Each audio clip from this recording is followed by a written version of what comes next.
From Progressive Field in Cleveland, Ohio, the Houston Astros and the Indians meet for the final time of the season. The Stros look to rebound after dropping the last two to the Tribe. Brett Oberholzer is back to get it done. Hi, everybody. Alan Ashby and Jeff Blum with you. Talking about the losses here in the last couple of ball games. The Astros are now 2-4 on the road trip, a 10-game trip. Mean anything?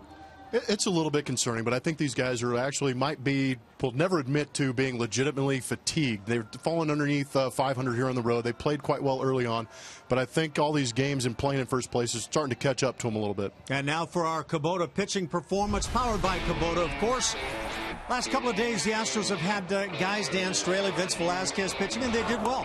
Yeah, they're looking to fill that five-hole in the rotation. You know, Scott Feldman's still out on that rehab assignment, but these two guys right here actually recently have been pitching quite well. Vince Velasquez, yet to record a win in his big league career, pitched well enough to get one. The offense didn't pick him up. Dan Straley making his second appearance as a Houston Astro, pitched extremely good last night, matching up with the Cleveland Stars. Didn't get the run support that he needed. Held him to 2 runs in that game, only allowing 3 hits in 6+ innings, which was great. The offense was not able to have the answers for Trevor Bauer last night, so look for that offense trying picking it up tonight. When you play 162, you know injuries are going to be a part of things. The Astros have had their share recently, and the offense has struggled because of it. What do they do? Yeah, they have. Jed Lowry, a couple of guys, Jed Lowry and George Springer going on that DL has been an issue. We know early on that Jed Lowry put together some great at-bats early on when the offense really wasn't firing too well, but he did a good job of setting the tone for that lineup. He's been missed in that lineup. George Springer, he is at the top of the lineup for those Houston Astros. Did a great job getting on base. Didn't expect him to drive the ball out of the ballpark, but he was on base, provided a lot of fire at the top of that lineup. I think getting those two guys back in that lineup creates a little more depth and a little more excitement for those Houston Astros who are struggling offense right now. Coming up, so the Astros need to find more of the kind of offense that Evan Gattis provided last night to beat the Erie Warriors and get out of town with a series split. The Astros and Indians are coming your way next.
Your low fare right now at southwest.com. And brought to you by HEB. No store does more than my HEB. Coming up, Julia joins us to break down the rookie roller coaster ride even the most talented players go through, as Carlos Correa is discovering right now. Can Carlos pick up the speed again before the All-Star break? We'll discuss that next.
And the Astros looking to bounce back offensively after a couple of tough nights and facing some really good pitching here in this Cleveland team. They'll face another tough pitcher tonight, Cody Anderson, who they're looking to hopefully give him some adversity for the first time in the big leagues. And one guy maybe facing a little bit of adversity since he's been in the big leagues. Carlos Correa has had a tough series here in Cleveland, but we saw him burst onto the scene early.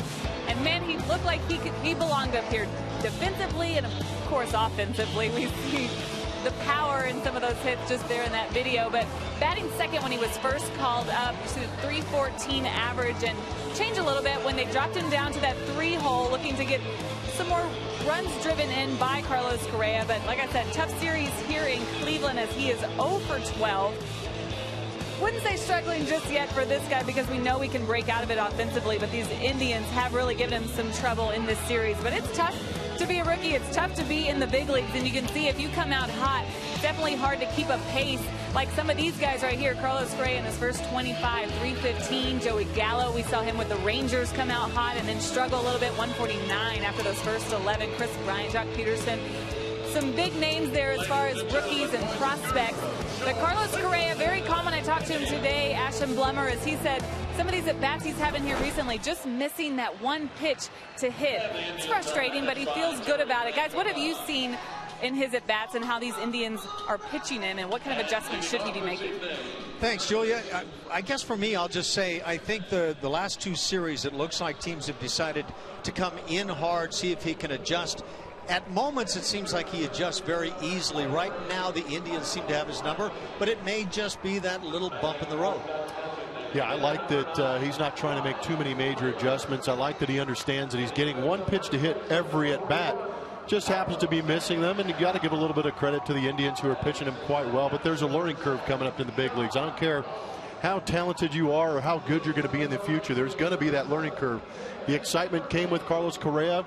He gave us the excitement. Now teams are starting to adjust, but now we get to see that mental side of Carlos Correa adapting with that talent, see if he can adjust to what's going on and start lighting it up again. I've got complete faith in the young man. It's just a part of baseball. Yeah, I'm with you on that latter part in particular. I don't think there's any real worry. It's just a matter of when it comes for Carlos Correa. Tonight's Astros starting lineup is brought to you by Southwest Airlines. And that starting lineup for A.J. Hinch and the gang. Jose Altuve in the top spot. He's at second. Followed by right fielder Preston Tucker, who has gotten hot. Carlos Correa batting third. Middle three. Luis Valbuena's back in there after missing a few. He's at third base. The DH, Evan Gattis. Caveman has been swinging it well. Colby Rasmus in left field. And the bottom three. Behind the plate tonight, Hank Conger at first base. John Singleton gets a start. And Jake Marisnick, fleet-footed in center field. 24-year-old Cody Anderson going for the Cleveland Indians, making his fourth start of the season. You see the numbers early on, pretty darn low. Works with the fastball around 93 miles an hour. Basically a two-pitch pitcher. With that fastball, he's going to come with the changeup. Has the occasional cutter, but that's been getting hammered.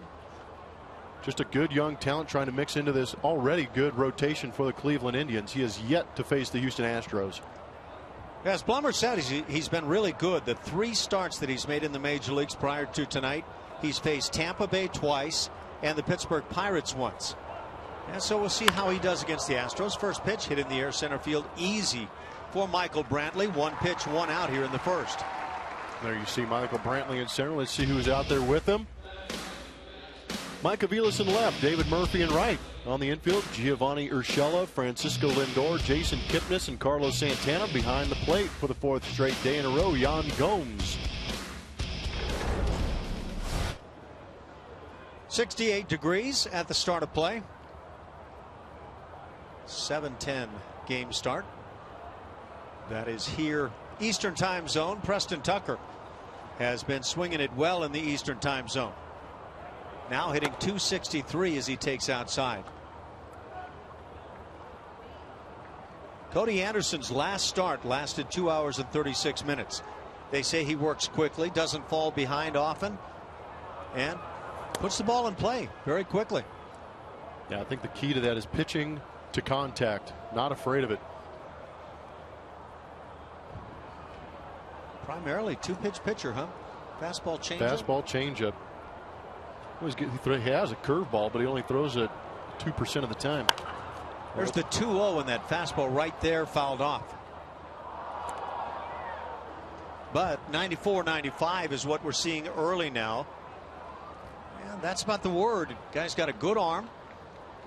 Well, 23 2/3 innings. Well, 24 innings now. 10 strikeouts. 10 strikeouts would be a really low figure for a guy that goes 94-95 typically. Yeah, you would think, but there you go. Guys in the truck backing me up with some of these numbers. Pretty simple pie chart. That's new for us. 65% of the time, but he sets everything up by being around the zone with that fastball. And that changeup is a really good ground ball pitch.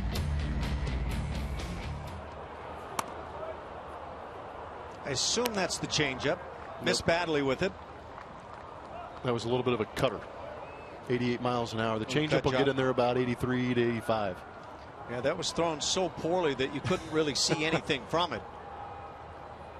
That last start, the only win for Cody Allen. He beat the Rays 1-0, beating Kevin Jepsen in that one.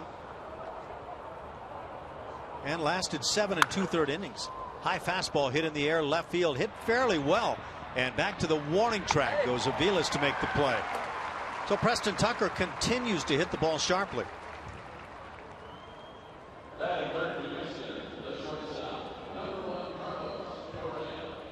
And I'll bring up Carlos Correa. I felt like we saw when the Astros started on the road trip in Boston. He was a little tight in the first game, got tied up a couple of times, and then all of a sudden found the whooping stick and started swinging it. He's a 20-year-old kid hitting third for a first-place team, so it's only human to maybe put a little more pressure on yourself. But that's what we've seen consistently, is them really trying to get him back off the plate. And as a hitter, he might be diving a little bit.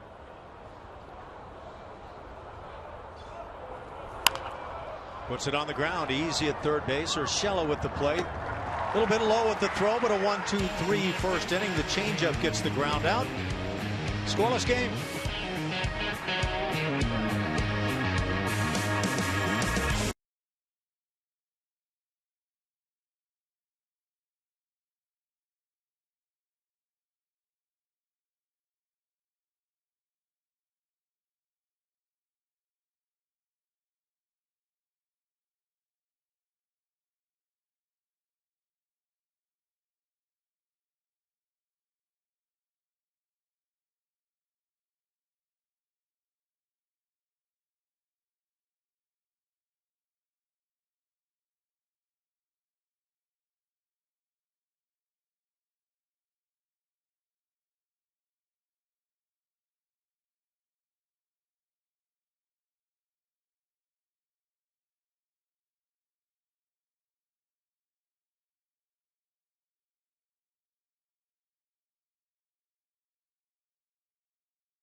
first half inning, and now Brett Oberholzer goes to the mound facing this lineup for the Cleveland Indians. Jason Kipnis will bat leadoff, hitting .335, followed by the shortstop Francisco Lindor, and Michael Brantley having a nice year. He's in center field. The DH Ryan Rayburn follows, Carlos Santana and Yan Gomes there in the heart. And the bottom three, David Murphy, he was big last night. Giovanni Urshela's at third base, left fielder Mike Aviles.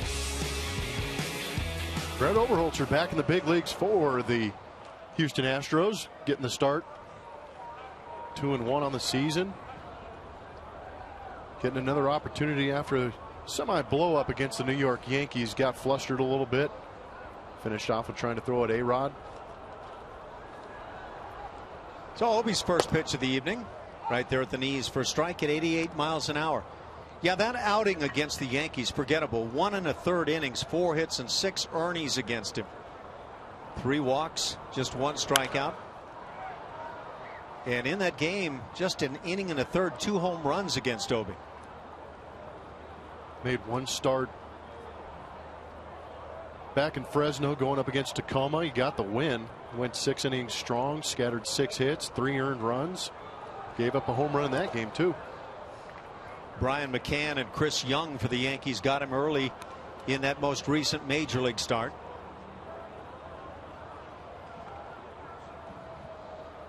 Obi with a 1-2 count. That Astros outfield swung way to the left side again. Little check swing, ground ball back to the hill. So Obi gets the out on Jason Kipnis. It'll bring up the shortstop, the youngster Francisco Lindor. Have a look at that last outing and the ejection. Yeah, you were in the ballpark for this, Ashley. You could kind of sense what was happening by watching this, but I was at home and I could kind of sense what was going on. They just got to him. They left some balls elevated. Chris Young, we know what he does, but this pitch right here, and with the ejection and the way Oberholzer went off, just told me that the man was completely frustrated. When he went into the dugout, the camera actually showed him slam his glove into the bench, and that's when I knew that it didn't have anything to do with what the Yankees represent or how anybody feels about the Yankees. It's complete frustration on Oberholzer's part. This ball down the right field side, long run in the corner by Tucker, and it's a foul ball. Ball and a strike on Lindor. There's got to be some growing up in this game. It's not always going to be kind to you. We've talked about it plenty of times. You can be perfect, still take the loss, or still go 0 for 4. I played with some guys back decades ago, and things were very different. Things have changed. I'm not going to hang out on one side or the other, but as the ground ball goes to shortstop, easy for Correa on that second hop. Had 2 outs on ground balls in the first inning, and I'll talk about it after the defense. A couple of ground balls already, but Colby Rasmus, Jake Marisnick, and Preston Tucker out there shagging flies. On the left side, Luis Valbuena back in there with his big toe. Carlos Correa at short. Jose Altuve and John Singleton on the right side. Hank Conger doing the catching tonight for Brett Oberholzer. I was saying back some time ago, decades back in Major League Baseball, I played for managers who would have sent pitchers back to the minor leagues for not throwing in hard after giving up a bunch of hits and runs early in a ball game. You can take your own side on that, but attitudes have changed. You don't want anybody getting hurt, that's for certain.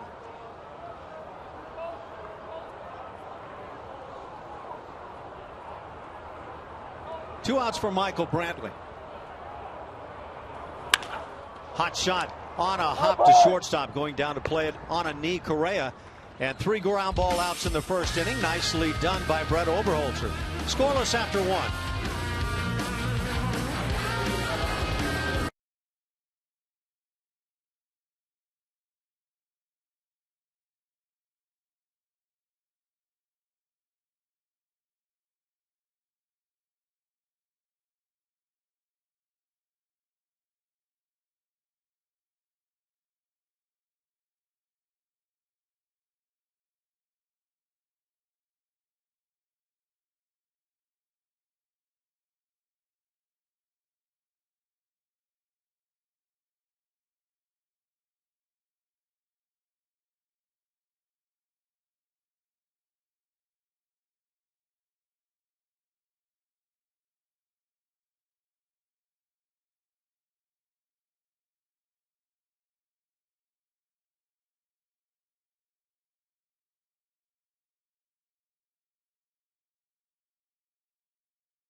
Memphis faced the Red Sox in a 3-game series at Minute Maid Park from July 21st to the 23rd. July 22nd is also $1 Hot Dog Wednesday, presented by Nolan Ryan Beef. For tickets, call 1-877-9-ASTROS or visit astros.com. Luis Valbuena returning to the lineup tonight, and he's off for a couple of days with the left great toe sprain. Nice black and blue toe for him. He's not 100% as far as running goes, but he does feel much better. Got a lot of treatment on that toe. It was something he was dealing with, guys, for a while, but then worsened when he slid into home plate in Boston. But good to have him back. Good to have that bat back in the lineup. 19 home runs, always welcome in a lineup. Valbuena in that cleanup spot, swings through the first pitch. Thanks, Julia. You know, for me, one of the things that I have appreciated most about Valbuena this year is the defense at third. I feel like he's played very solid, sometimes spectacular defense. I couldn't agree more. Fouls it off. It's 0-2. Even with that bum toe, he moves around pretty good. You know, you hear a lot about guys taking their offense out to the defensive side of the game. Even when Luis has struggled as much as can be offensively, that defensive side has been strong. Each pitcher in the first inning, just 9 pitches. And that is certainly the story we've heard on Cody Anderson.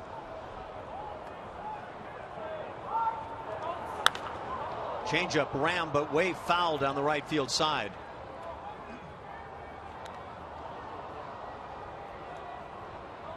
That's getting the head out. It's too bad. I wish that was fair.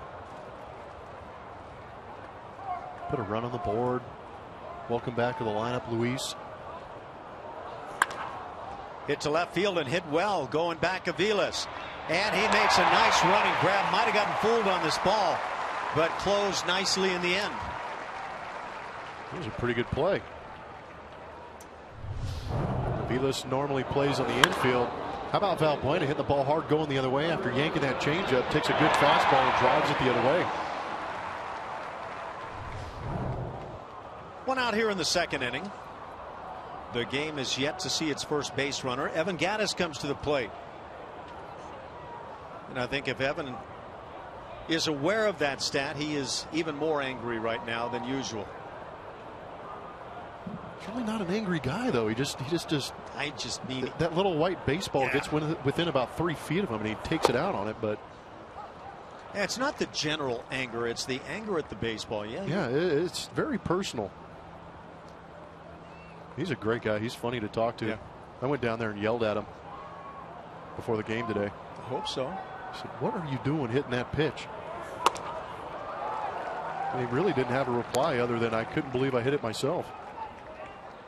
I said, "Hit it." You pummeled that thing.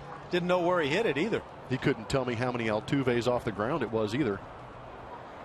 What's your response? 3. Did you tell Jose about your assessment? Couldn't find him. I don't think you looked hard enough. That is my assessment. No, I had my entire intent was to go talk to Evan Gattis about that home run he hit last night. Ooh. 2-2. Too slow. If there's 95 up there, he might have given it a shot. This guy is entertaining to me. I like him. Got off to a terribly slow start this year, but what sense he has been dynamic on the offensive side.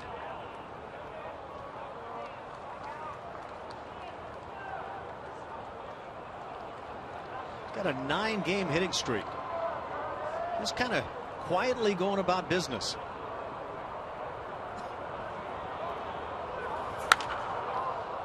Hits it down the right side, foul. He's been really quiet about it until guys get on base, and that's when he makes his noise. Yep. 53 RBIs for Evan. Tied for second on the club with 15 dingers. Trailing only Luis Valbuena. Right on the fist. Little pop shallow in right field. Second baseman Kipnis with the play. That's 2 down in the second inning. Brings Colby Rasmus to the plate. Taking a look at the strike zone, brought to you by MD Anderson. There you see where the pitches were located. Does a good job of getting that fastball in there. And Evan Gattis, while he's been swinging the bat well in the last 41 games, he's been doing great. Really going up the middle the other way. You can see right there trying to force that one to right field.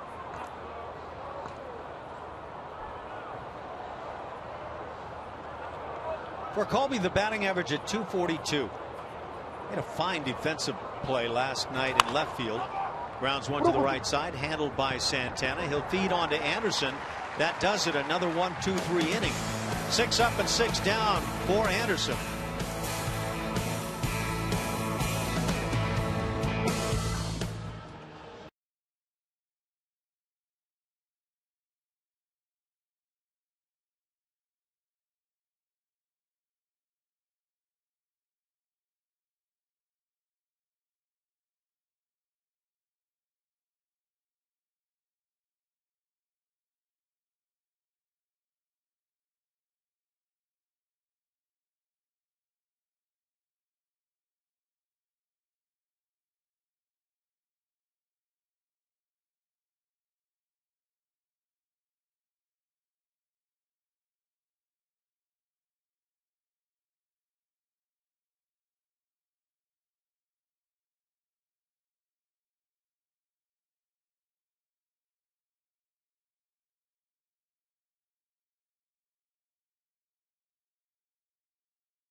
Ball game. We go to the bottom of the second inning. 4, 5, 6 coming up for the Indians.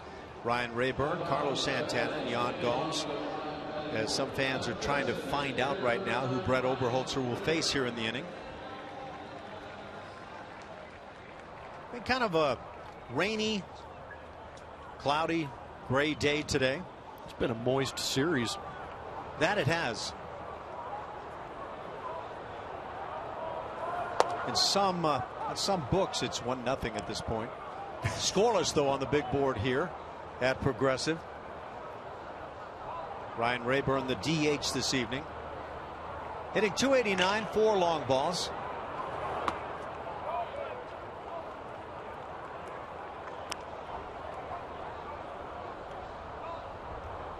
Oberholzer picked up 3 ground ball outs in a quick first inning.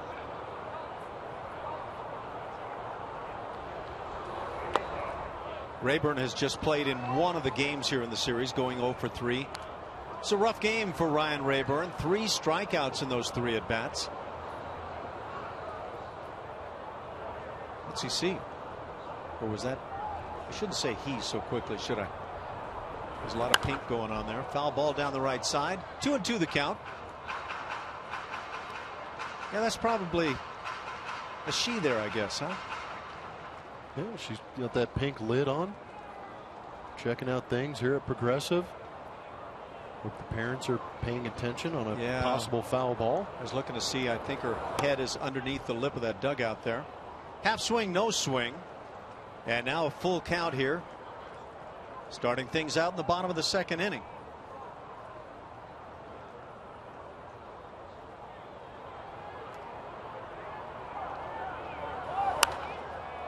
Rayburn fouls it back. Came to the big leagues with the Tigers in 2004. Played just 12 games that year and then became one of the regulars at times with the Tigers.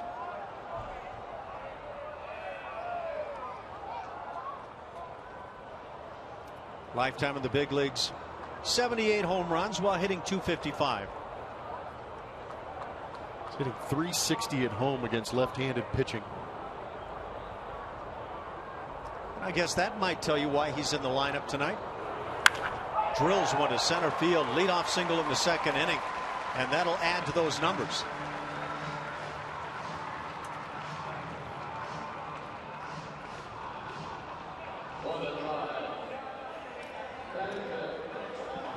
Brings up 5-hitter Carlos Santana, switch hitter, batting right-handed now against Oberholzer.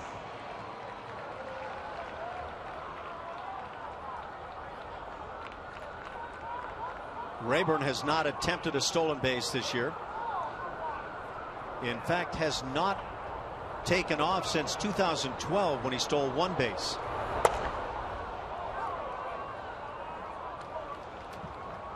Oh, and 1 the count. Framing game can be unusual. How about the time Hannigan was having in Boston? Pitch is low, a ball and a strike. Now we've at times seen some unusual receiving of the baseball. That'd be interesting to talk to some umpires. What do they want to see from a catcher? They want to see him just stick it and hold it, or do they want to see, you know, those guys kind of create that horseshoe and bring it back to the zone? You know, I'm not so sure what the umpires would actually say. I think a lot of times what they don't like is the catcher that holds the pitch a couple of inches off the plate. Yeah. And leaves the fans at the ballpark on each side of the field feeling like, well, where was that pitch? Two separate jobs, though, for the catcher, trying to make things look as good as he can for his pitcher. For the umpire, trying to get it right.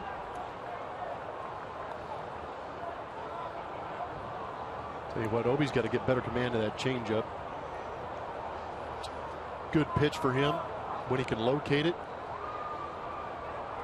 I would say it's a pitch he has to have. It's now 3-1. It's well spotted. 3-2. Santana hitting just .210 this year.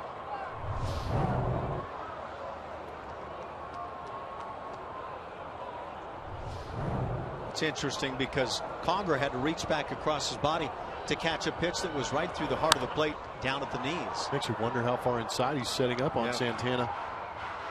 He get clipped on the backswing.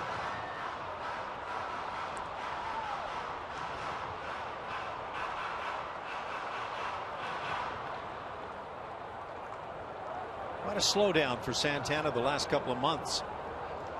It's putting it mildly. Well, I guess even the month of May wasn't red hot. Has 3 hits in the series.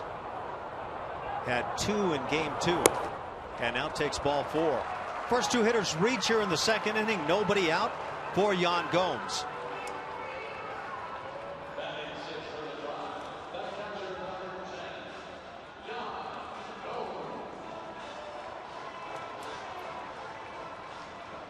Wow, how about that? That changeup breakdown. Those first 4 starts looked real good. But when you fall behind hitters, you're not able to throw that many off-speed pitches. Yeah, it really changes things around. Command has a big part of what goes on like that. In order to have an effective changeup, you got to set it up with that fastball, being able to locate it on both sides of the plate. That was a good one.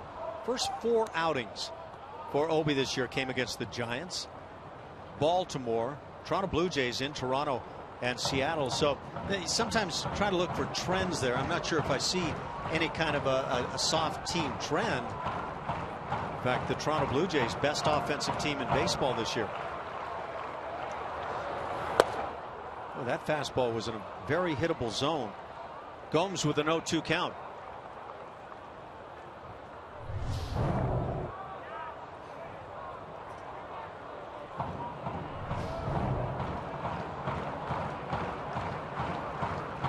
Not much speed on the bases. Obi could use one of those ground balls he got in the first inning. That's one of the interesting things on Obi's numbers is that his ground ball rate is actually a lot higher than it has been in the past. In 2014, he was right around 38%. This year in 2015, right at 51%. Pretty reasonable jump in getting those ground balls. He's allowed 10 hits per 9 innings. Brings that heat up and gets the strikeout. His first of the night. And a big first out here in the second inning. Runner still at first and second. as David Murphy comes to the plate.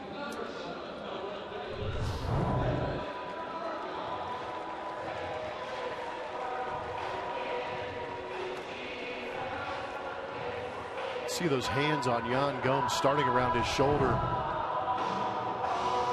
And that fastball going right by those hands. Usually when your hands are at the same height with that baseball, it's tough to get the barrel on top of the baseball to hit it. I thought that was a really good example of when we talk about never letting the barrel get below the baseball, because clearly it got below and never caught back up. We're going to take a Supermo look at it, brought to you by Mattress Firm. There you go, four-seam fastball coming right at him. That barrel drop underneath it. David Murphy, .333 the batting average, 5 dingers, 26 ribbies, and a 2-0 count. Good hitting count now for Murphy. Ruined the Astros night last night. Yeah, he was a big part of what the Indians did, no doubt about it.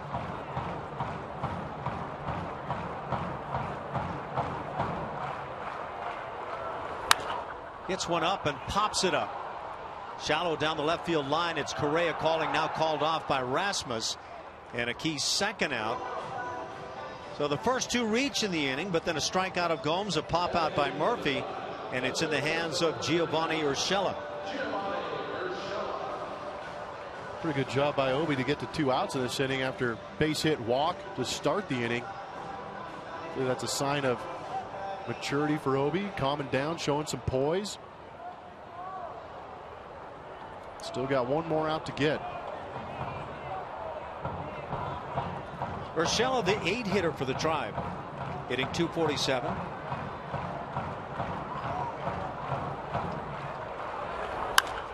Has just 1 hit in the series and will not likely get one here.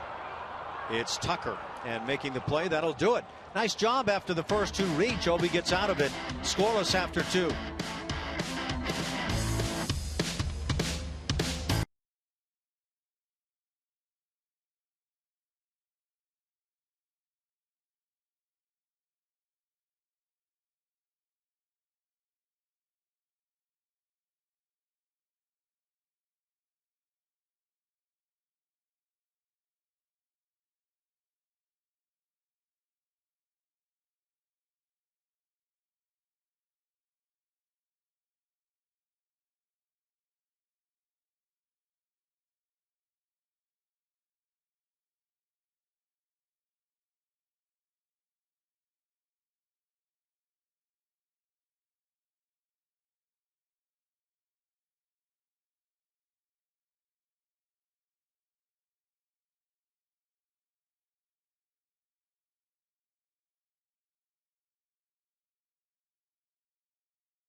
Play Name That Astros, brought to you by your local Honda dealer. All right, here's the clues. Led the National League in wins and shutouts in '76.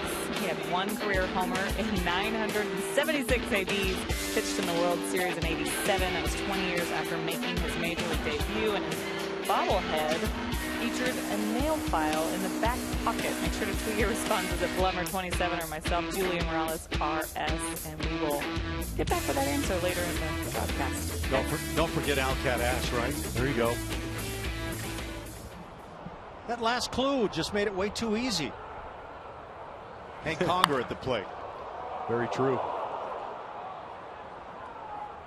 This is one of those line drives that get to the seats so quickly. It's 0-1 on Hank. We hope everybody's all right down there. Conger, Singleton, and Marisnik for the Astros here in the third inning. Scoreless game. Shift on for Conger.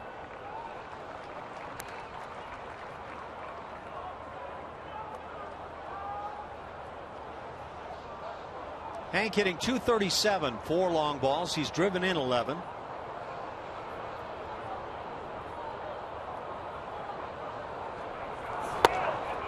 Fastball just inside, trying to work the inside edge.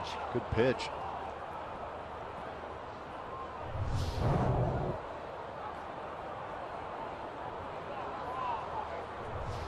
Yikes. Borderline, but it plants the seed. Pitch is driven right center field, back at the wall, getting out of here, and it does. Hank Conger goes yard, leading off the third inning. 1-0 Houston, number 5 on the year for Conger.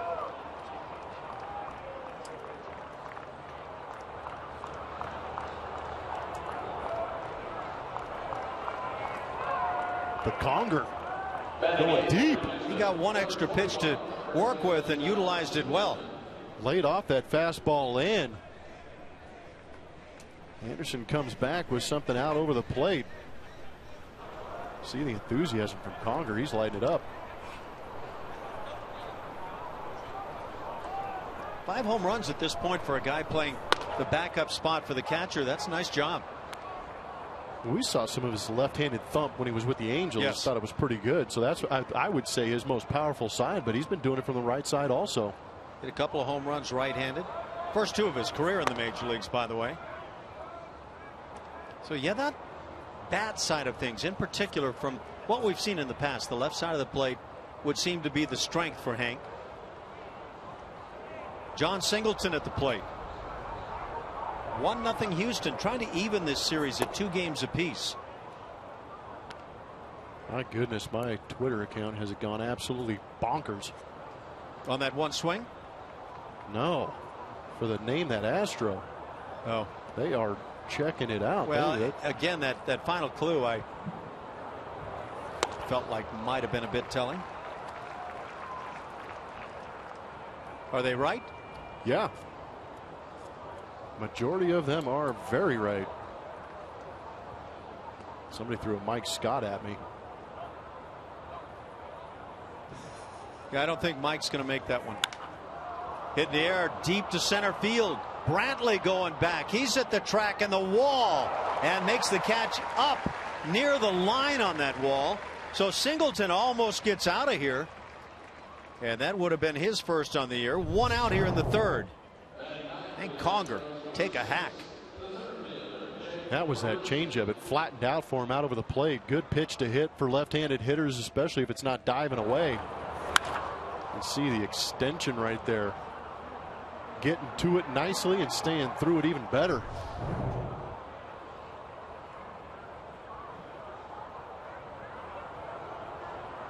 Nine-hitter Jake Marisnik. He hits one high and deep to left field. Going back of Vilas. He'll make the play. I thought Jake got more of that when he first hit it. I think he got it pretty good. Just the trajectory was a little too high. The Astros getting some good swings here in the third inning. Well, the scouting report must say that you're going to get a fastball early from Anderson. It's going to be in the vicinity of the strike zone. So why not sit on it, give it a good swing?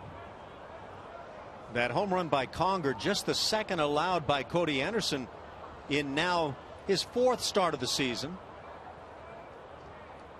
Jose Altuve saw 1 pitch in the first inning, fly to center.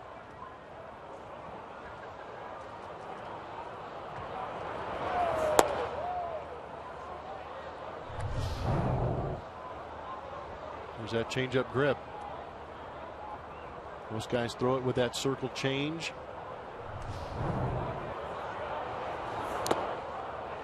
He comes back with it and gets Altuve out in front.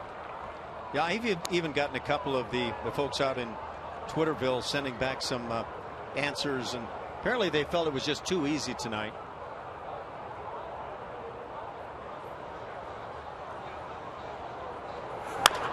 Ground ball to third. One big hop for Shella. And that'll do it in the third inning. Hank Conger is the offense to this point.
throws the 5th no-hitter in franchise history. That's on July 9th of 1976, striking out 8 batters in a 6-0 win against Montreal. The no-hitter begins a dominating summer for Larry as he fires 5 complete games, 3 of them shutouts, with an ERA of .283 in his last 12 starts of the season. Of course, he wasn't a bad manager either, not to mention broadcaster. Nice going, Larry.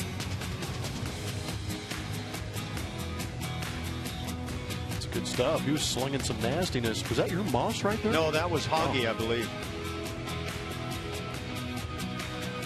Hoggy? Herman. The Hog? I believe so. Huh. I have to have somebody confirm that for me, but yeah, the Moss was similar. Mike Aviles leads off for the Indians here in the 3rd. Aviles, Kipnis, and Lindor. Veteran player who's done a nice job for Cleveland. Hitting .255. He's gone deep 4 times. Hank Conger, the difference maker in the ball game, leading off the 3rd inning with a dinger to right center. Fly ball center. Coming on Marisnick. Nice jump, nice speed, gets the job done. 1 out. Back to the top with Jason Kipnis.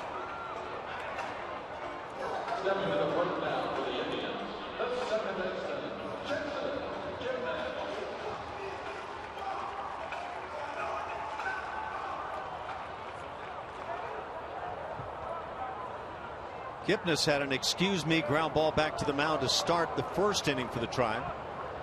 An inning that saw Brett Oberholzer get 3 ground ball outs.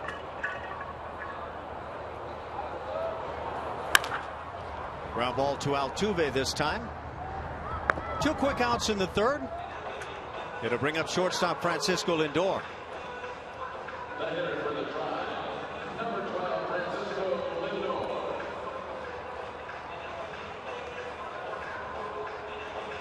Nice start of the evening for Brett Oberholzer. He's making that return to the ball club, and we talked about it. His last start that came against the Yankees June 27th. Not one he wants to remember. 1 1/3 inning, 6 earnings against him, got ejected from the game. Made 1 minor league start since. Had a quality start, allowing 3 earned runs in 6 innings. Ball and a strike on Lindor.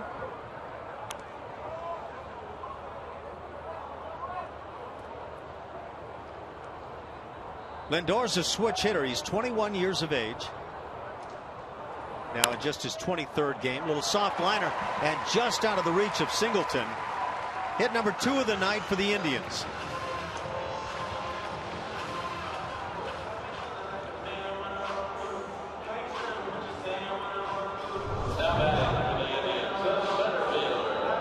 Changeup up.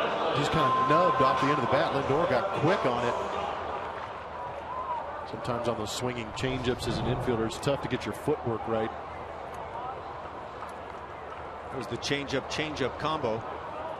Both hits against Obi, singles. The other by Ryan Rayburn as he led off the 2nd inning. Obi has walked 1. Michael Brantley grounded out to Correa in the 1st. Yeah, Lindor hit it like he threw it. Change on change. Lindor has 1 stolen base in 1 try. The Indians have run successfully. 39 bags on the season, caught 14 times. The 39 stolen bases, 9th in the American League. And of course, the Astros continue to lead in that category. They lead the majors in home runs. But things have gotten tight. 1.5 is the lead now in the American League West over the LA Angels. They have been streaking, winners of 5 straight.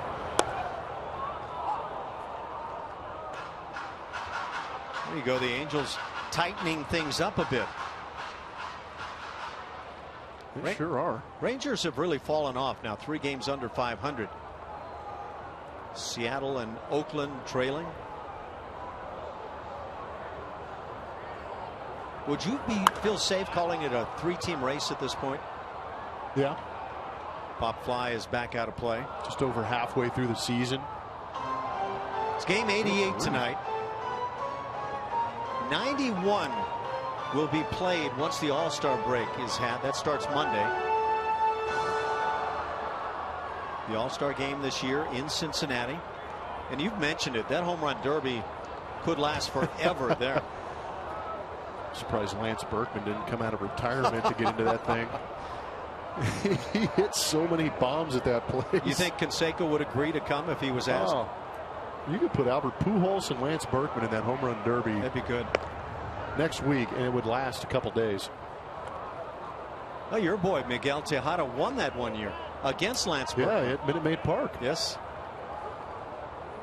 That was a pretty good slugfest. Michael Bradley with a 1-2 count.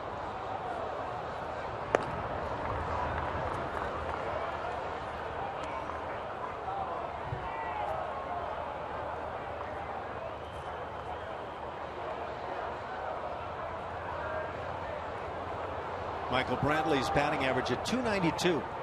He's a good one, and he had a heck of a year last year for the Indians. Hit .327.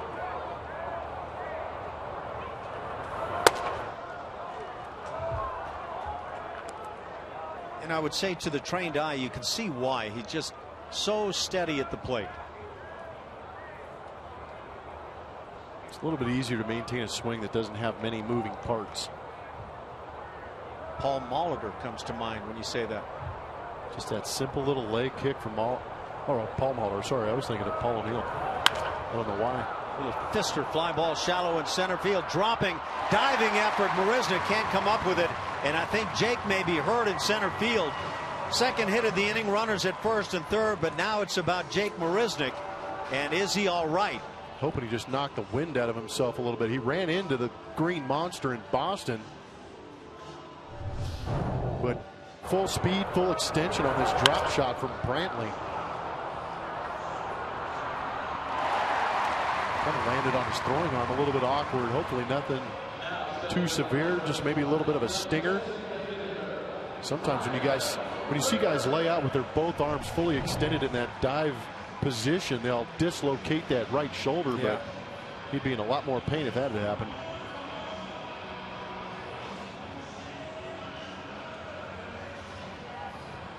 Hopefully everything's all right with Jake. You see what Blummer's talking about, both arms outstretched there. He's not a small human either. No, he's a big guy. 6'5", probably about 220. He's a much bigger guy, at least for me. When I first stood next to him, I was surprised at what a big athlete he is. First and third, 2 outs for Ryan Rayburn, who had a base hit his first at bat.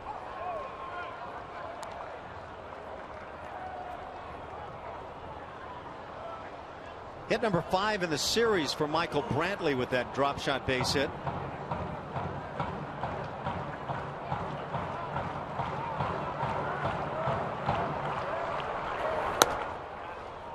And a 1-1 count.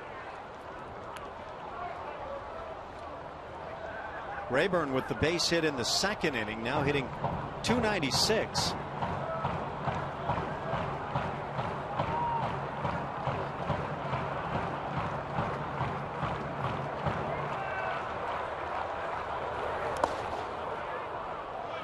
Hank Conger getting the job done, blocking that change. Or was that the breaking ball? Not sure. I have a tough time. Yeah, this angle with Obi is a little tough to gauge. Well, we saw Keuchel start here too. Some of the pitches we thought were sliders turned out to be changeups. Just kind of yanked him a little bit, and maybe coming across the plate a little bit makes him look like that slider. On the hands, hit in the air, left field. Rasmus is there. That'll do it. A couple of hits in the inning for the Indians, but they strand a pair. It's 1-0 Houston.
Enjoy family-friendly activities at every Sunday Astros home game presented by Kroger. The next Kroger Family Sunday of the season is July 19th when the Astros take on the Rangers. For more information, visit astros.com/Sundays or call 1-877-9-ASTROS.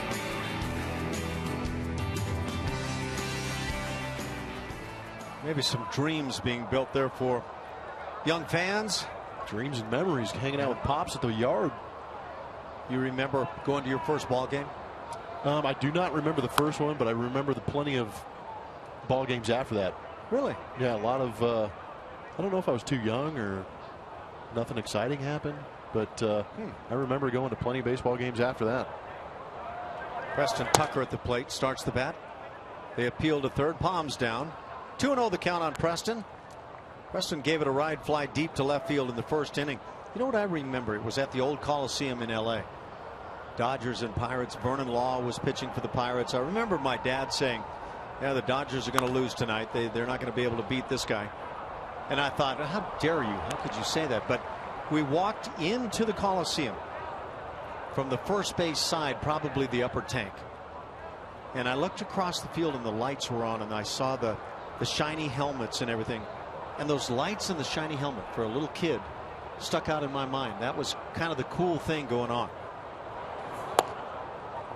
3-1 on Preston. Yeah, it's odd some of the things that go on in the minds of kids, but that really grabbed me. And I thought, boy, this is kind of cool. I like this.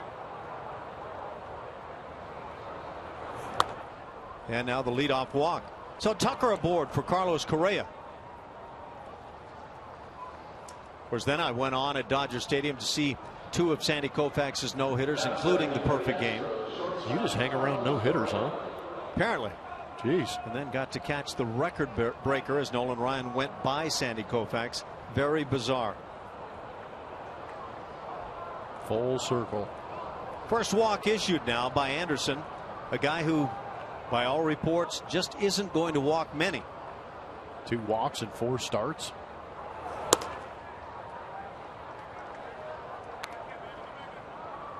Carlos grounded out easily to third base in the first inning.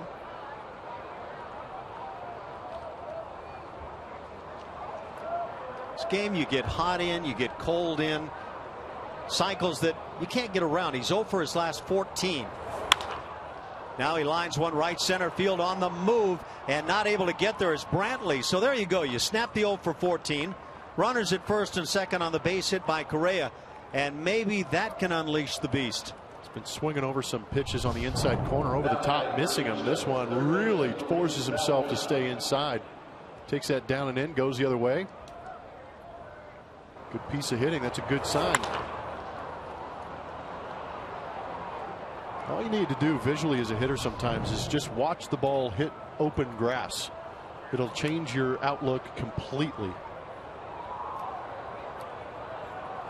You mean as it comes off your bat, you watch it all the way till it hits open grass? No, or in a visualize? Game. No, in a game. I mean, if you're struggling and you finally see that ball hit the grass, didn't your outlook completely change immediately? You're like, hey, there is some open turf out there to go after. Such a relief. When you get hot, it feels like you can hit it anywhere for a hit. When you are scuffling, there are 17 defensive players out there. I went to the University of California, Berkeley, and my sophomore, junior year, Dan Say came in and was playing second base. Obviously, his dad was Ron Say. And Ron Say, the Penguin, would come up and throw batting practice to his son. But he would do it before practice on their own time. But he wouldn't allow anybody to be out in the field. He wanted that view. He wanted his son to visualize that ball being hit well and landing on the open grass out in the outfield. He just thought that provided such a great visual. That's intriguing. 1-2 now on Valbuena.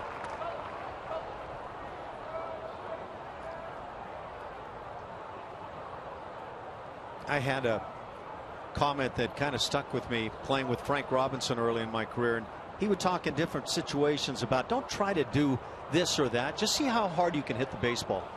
And it kind of stuck for me. One of those things that you did as a kid when you were having fun. You just tried to hit it hard, right? No, it's funny you say that because I got traded from Montreal to Houston my first time in 2002, and I'm going through, it probably had to be like an 0 for 32 or something like that.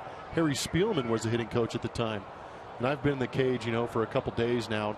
Finally, he stands up and yells at me, "Would you just try and see how hard you can hit the next pitch?"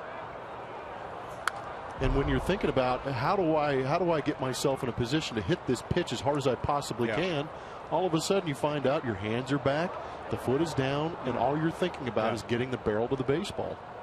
Again, simplifying. And don't confuse that for how far you can hit the baseball. It's not that. Yes. It's how hard you can hit it. Sometimes you hit a ground ball really hard.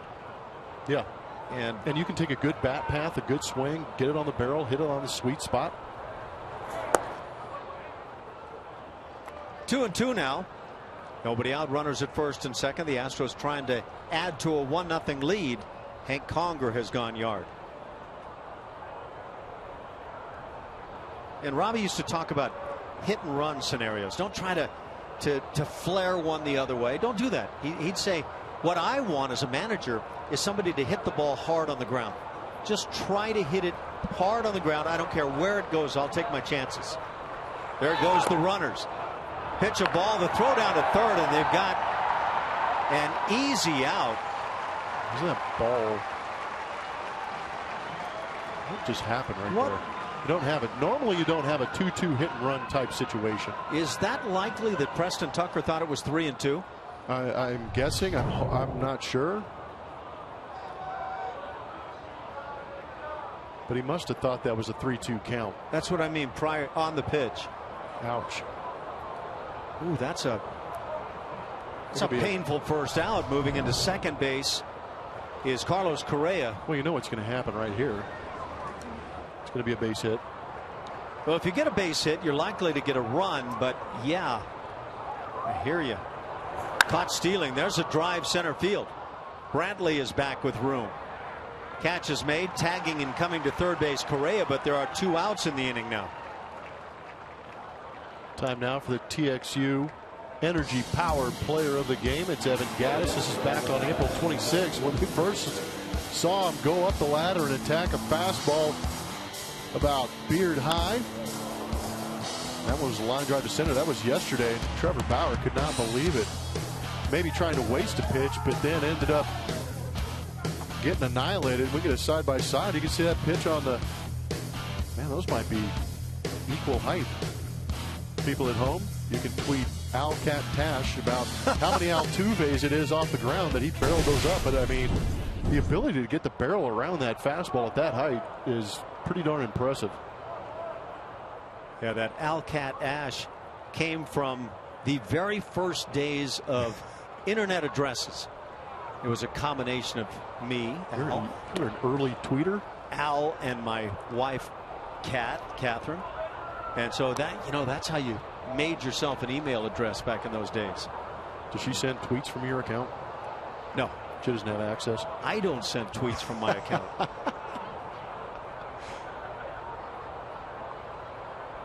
Runner at third, 2 outs for Gattis. Pitch a little too low as he grounds it to second base. And that'll do it. The inning started promisingly. Didn't end that way. Astros leave a man at third, lead it 1-0.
Bottom of the fourth here at Progressive Field. It's 1-0 Astros.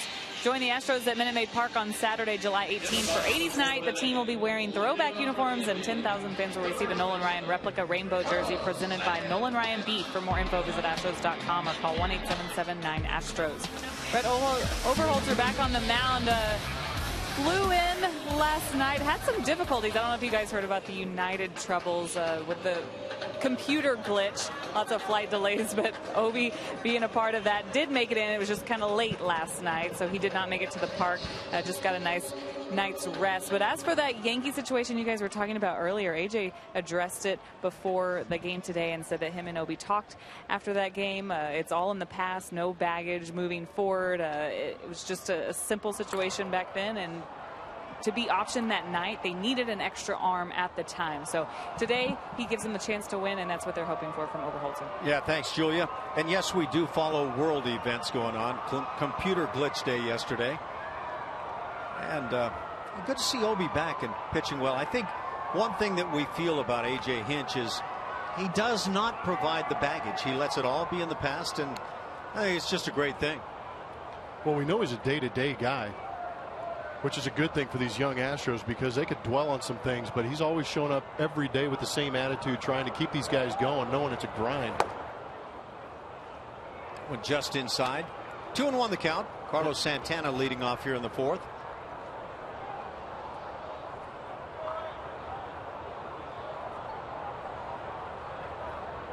Oh, 89 batting average when behind in the count. Wow. So you don't want to be in a 3-1 count against him. I might get him out. Saying you got a chance?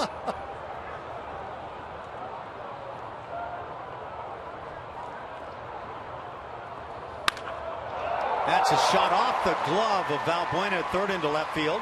Leadoff single for the Indians. Santana has walked and singled now. Well, with nobody out, it brings up the catcher, Yan Gomes. That'll boost that average up around 400. But that's the thing. You fall behind in Overholtzer and you get 3-1. He's got to come at you with a fastball. You're going to find pitchers normally have a lot of control with that, able to throw that in the strike zone. You'd like to see a little bit better location. This one pretty much right down the middle. But again, the Indians having a tough time driving guys in once they actually get on base. Santana doesn't run a lot, but he has stolen 3 bags this year in 4 tries. Yan Gomes struck out in the second inning, the only strikeout of the night recorded by Obi. And it came with runners at first and second and nobody out in that second inning. Shift on. And we already showed the ground ball rate for Obi, over 50%. He's gotten 4 ground ball outs tonight, 3 of those, though, coming in the first inning. 0-2 the count now on Gomes.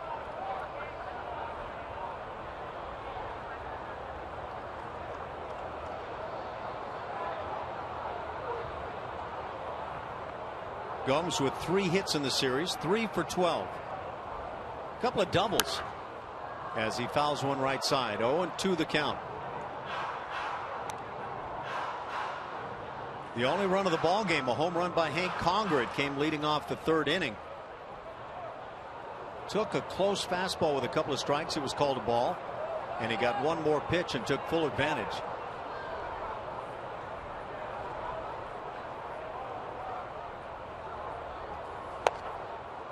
Gomes down on strikes, second time tonight.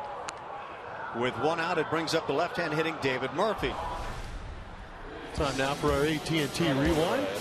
Takes us back to July 9th, 1988, when Nolan Ryan became only the second player in Major League history to win 100 games each for 2 teams in 2 separate leagues, joining Cy Young in the elite club. Nolan would finish his Astros career that year with 106. That doesn't sound right, but 106 wins to go with his 138 wins with the California Angels and 324 wins overall. Quite a mouthful. Quite a stat sheet full. I don't know. Are we going to see 300 game winners? Is that coming anymore? Nope. I don't think it will. Anybody on pace right now? Who's hanging around? Anybody lingering? No, the first guy that came to mind was CC Sabathia. I don't know exactly why, but what about a Clayton Kershaw? Well, he's off to a great start. To get 300 wins, 15 wins for 20 years. Yeah. My goodness. That's what, 3 Tommy Johns? Might be more these days now. I don't know. It'd be interesting to see how things unfold, because now this era of bullpens where pitchers only have to go 6 innings before bullpens pick them up, they might be able to pull that off. But 15 wins, that's a lot of wins these days in the big leagues. It is. Cy Young Award winners are between that 15 and 20 range. Well, you're talking now about 33 to 34 starts a year if you pitch every 5th day. Well, back by Murphy. It's 2-2.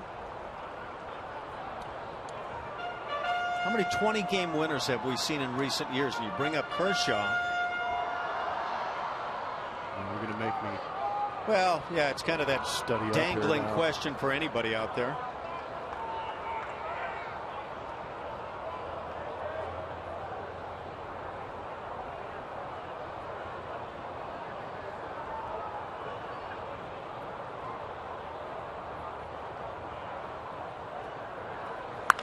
Breaking ball hit high and deep down the right side. Watch it at the pole, and it goes foul. Just a long, noisy foul ball. It stays at 2-2.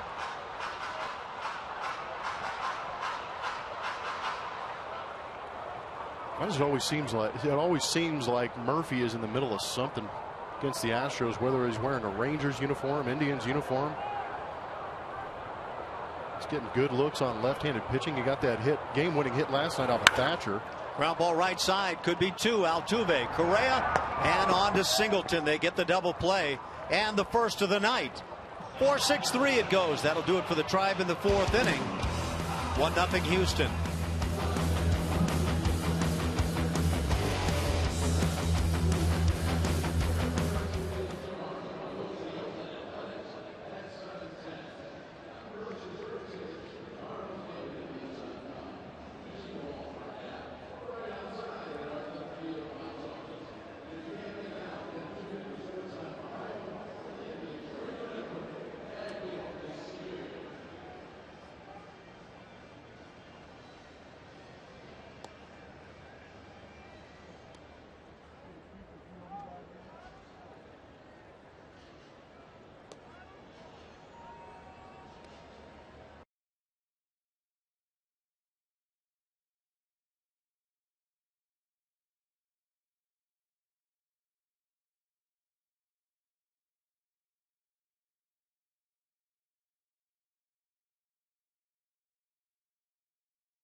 Aggressive. We are done here in Cleveland, Ohio. We're going to leave this kind of overcast city for a little bit and head down to the Sunshine State in Florida, face the Tampa Bay Rays for a 3-game set over the weekend before heading into that All-Star week. 4 days off. I'm sure the Astros will have a workout day on that last day in preparation for that homestand, starting off with the Texas Rangers and a day off in between them and the Boston Red Sox coming into town. Hall of Fame weekend, 24th, 25th, 26th. The Astros will be on the road, but a lot of front office will be up in Cooperstown watching Craig Biggio be inducted. First pitch raked into right field. Solid base hit. Colby Rasmus gets it started. 3rd hit for the Astros tonight. So Colby aboard for Hank Conger. He has been the offense. Hit his 5th home run of the year, leading off the 3rd inning.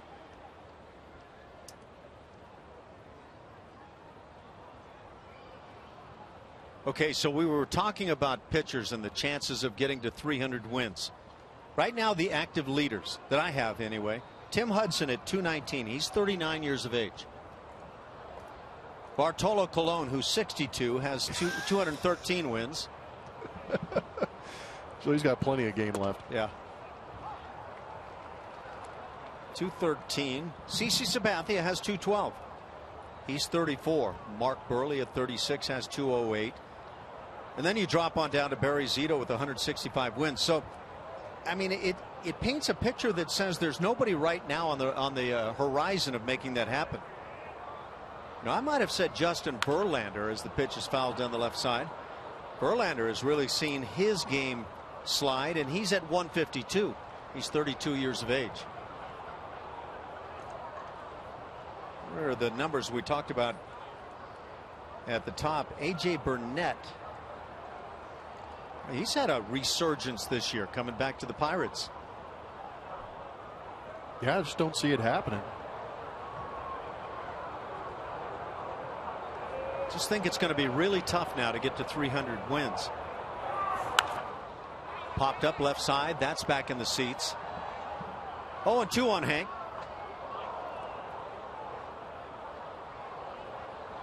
Did that hit her on the head? Goodness gracious. Put a glove on that skull. They just start handing out hard hats when you sit in the lower sections here. Yes, screens down the lines aren't going to help on that one. Didn't we see a guy the other day get hit? She's in good shape. That's all that matters. Saw somebody get hit in the forehead. They were icing it with a beer. Yeah, well, the guy himself was doing that. Yeah, he was in good hands. Little tapper in front of the plate. On it is Gomes. He'll check second and fire on down to first for the out, and maybe with a chance to take off Colby Rasmus at second. But it's one out. Rasmus in scoring position for John Singleton. It's too bad you can't get a sack bunt on a swinging bunt. Yeah, they don't hand those out very often anymore.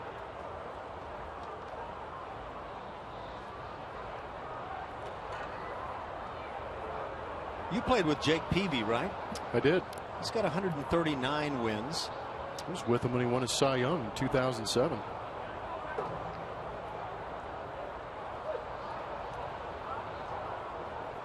Yeah, I don't see anybody on that list right now that I would say, watch this guy. I think he's got a chance.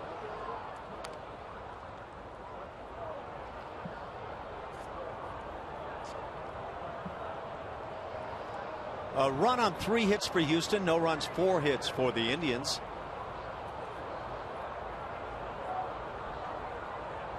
It's the 7th and final meeting of the year between these two clubs. And the Indians have already guaranteed a win of the season series. They've taken 4 of the first 6. Terry Francona trying to get his club back in contention. Going to take quite a run in the second half. Good time to hit. 2-0, sit on that fastball. We know Anderson throws a ton of them.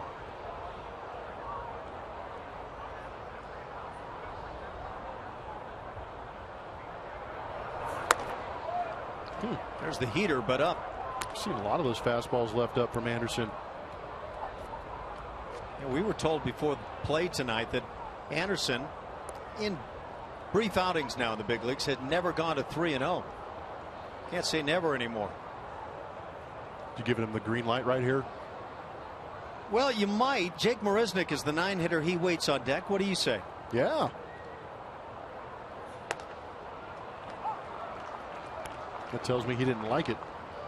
Yeah, and again, you get that green light 3-0. You want to look for a cookie. You're not looking for that nasty pitch on the outside corner. If he does make that pitch, you just tip your cap. Still in the hitter's counting 3-1. Yeah, that was cap tipping time right there, too. Outside black. There's the walk. And the second issued by Anderson. 1 out, runners at first and second, and Jake Marisnick at the plate. At bat for Houston, center fielder Jake Marisnick.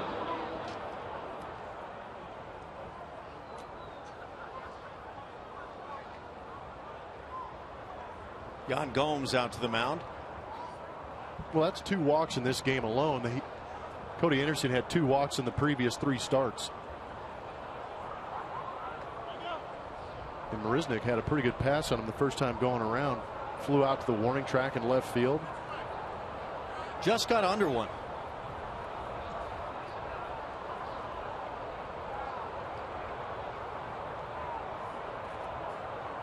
On to Tampa for 3 games for the Astros following tonight's game.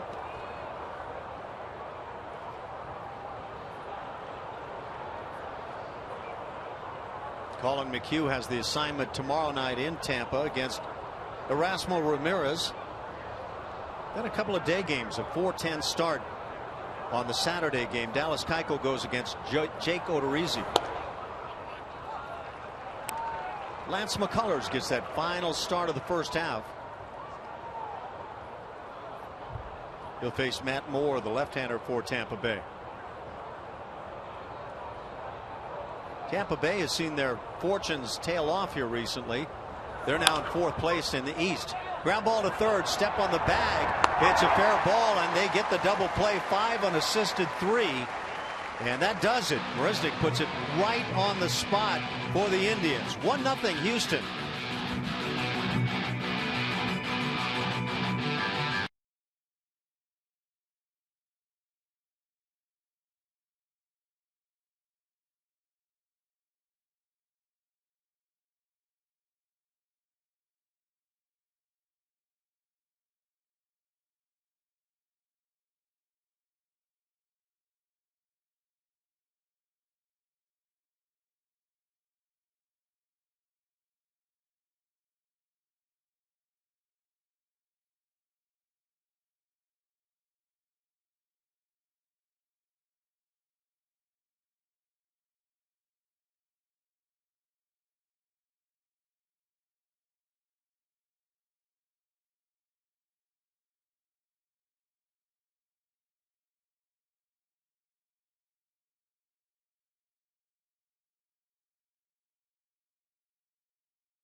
Airlines. Book your low fare right now at southwest.com. By Geico, 15 minutes could save you 15% or more on car insurance. Visit us at geico.com or call 1-800-947-AUTO.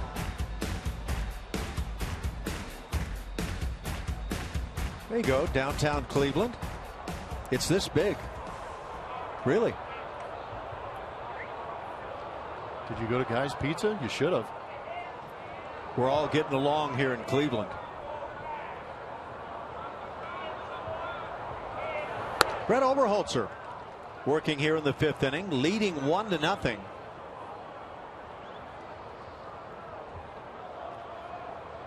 Hank Conger with a dinger. That's been it. Strike called outside corner. 8-hitter Giovanni Urshela at the plate.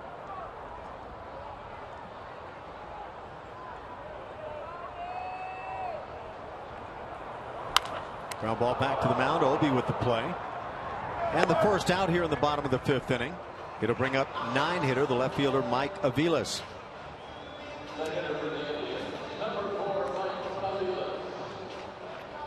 Nice to have a job where you can invite some family members. I know Jeff Blum right now had a chance the last inning or so to have a family member and some of his buddies, pro ball players, come in, minor league players, and watch things from the booth. Kind of nice for you. Really cool. Yeah, they're playing about 20 minutes away.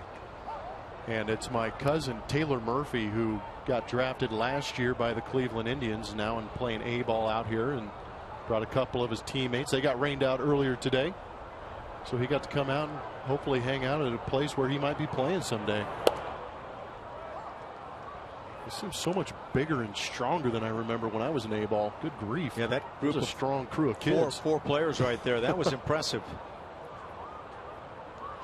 No, but it is great. He's a good kid.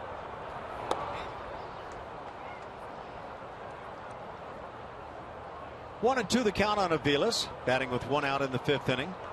Jason Kipnis to follow.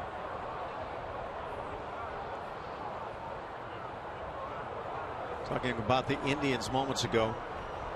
They're trying with a win tonight to get to 41 and 44, get back to that 500 mark. It's hard as a team to say let's get back in things until you at least get to 500. 500 is where it's at. Once you get to that point, then you can really start turning things around and driving up towards some of the division leaders. Strike three called inside corner. Third strikeout for Obi, and the second out of the inning. Come out to the St. Arnold's Bar at Minute Maid Park for Baseball on Tap on Friday, July 17th. It kicks off at 4:30 p.m. and features a beer tasting, live music, and a souvenir Astros pint glass to the first 500 fans with an event ticket. For more information, call 1-877-9-ASTROS or visit astros.com/baseball-on-tap. Jason Kipnis has grounded out twice. Takes a well-spotted fastball.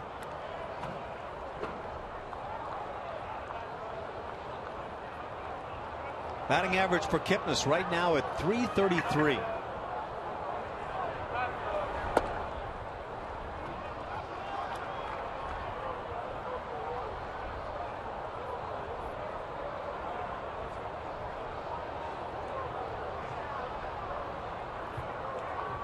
Good hitter and an all-star this year. He'll be along with Jose Altuve, one of the second basemen on the club.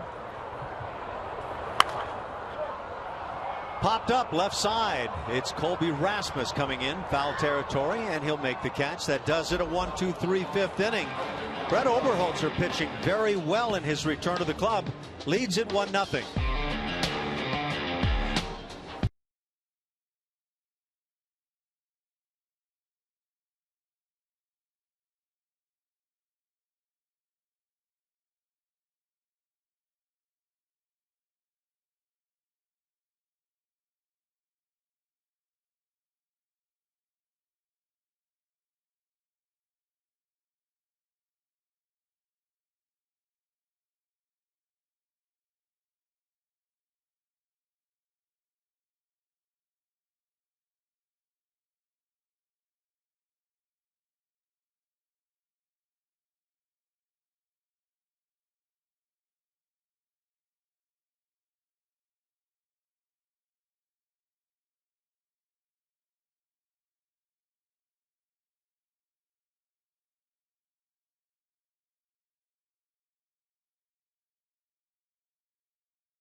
Of the day is A.J. Hinch on where Jed Lowry might play when he returns. He said he's taking ground balls at short and third. He's watching and he understands he's played just about everywhere in his career. But having a definitive plan, it's nothing that we're discussing. So not looking too far ahead, but Jed Lowry could be back as early as the very end of July. And we've seen him with the team on the past couple of road trips, which is good. But it's going to be a tough decision for these Houston Astros coming up here at the end of the month, maybe beginning of August. Yeah, thanks, Julia. I agree. I think it is going to be tough. Jed Lowry played so well at the start of the year as Altuve leads off here in the sixth inning. Played so well that you got to figure he's going to be in there somewhere. But how does it fit? I think we all have our opinions. I've grown to love Jed Lowry. I think he's a great hitter. He was really one of the better hitters in the lineup early on this season. Altuve pops it up. There's the first out of the 6th inning. 0 for 3 is Jose. There you get a look at Jed, who's been taking ground balls all over the place. And I think it's smart he's still taking ground balls at short and third, because he will relieve Carlos Correa if he needs a day off. But I think Jed maybe playing a little bit of third is a good thing, giving Carlos Correa a chance to really flourish there at shortstop, because I think Carlos Correa is quite good. And I'm sure if you ask Jed, he would agree that in order for this Astros ball club to be stronger, it is to have Jed Lowry in the lineup. Just where? Justin Tucker hits one on 2 hops to second. 2 quick outs here in the 6th. And Carlos Correa comes to the plate. You say you've seen him taking ground balls all over the place. Does that include first base? I have not seen him take ground balls over there yet, but I would imagine with the way things are going that it could be a possibility. And he's a good enough athlete, obviously. If he's playing shortstop, you can move all over the diamond, and I think it would be a quick study for him to even move over to first base. You know, some infielders, good ones, and Jed's been a good infielder, no doubt about it, take offense to being asked too early in their career to go play first base. I don't know how he feels about that. Carlos Correa snapped an 0 for 14 with a base hit to center field in the 4th inning. I think it's been the hope that Jed Lowry would be ready to go following the All-Star break. I don't know if he's quite to that point yet. You have a feeling on that? Well, the hand is so iffy for me. You got to be real sure that that thing's healthy and you're ready to go. But once you start swinging the bat, it takes a while to get the swinging muscles back in shape, and then you got to go out on a rehab assignment and make sure that your timing is back before you come up to the big leagues. And there's no rehab scheduled yet for Jed, is that right? Not that I have heard. Yeah, you had that steady switch hitting bat for Jed, and he was really good right-handed at the start of this year. That was the power side. Oh, but the ABs he was putting together, yeah, and the clutch RBI base hits he would get. Strike called at the knees, caught looking Correa. That's the first strikeout of the night for Anderson. A 1-2-3 6th. It's 1-0 Houston.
First African-American to play in the American League.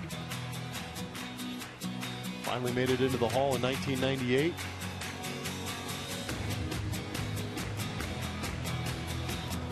Led the Indians to their last World Series title in 1948. He was a hitting coach one of the, maybe 1 or 2 years, one of the early years I had with the Indians. Good man. Yeah, I mean,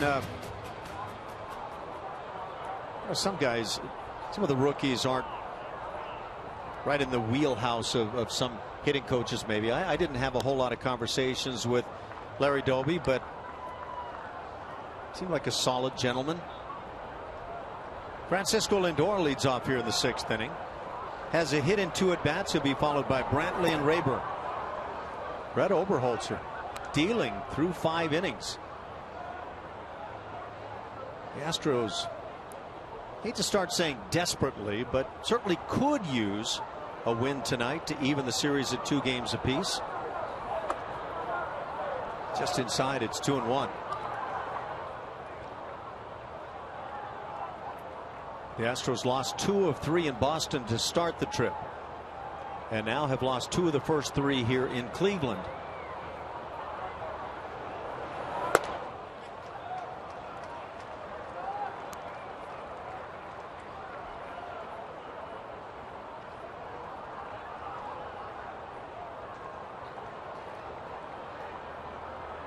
A.J. Hinch looking ahead in the ball game.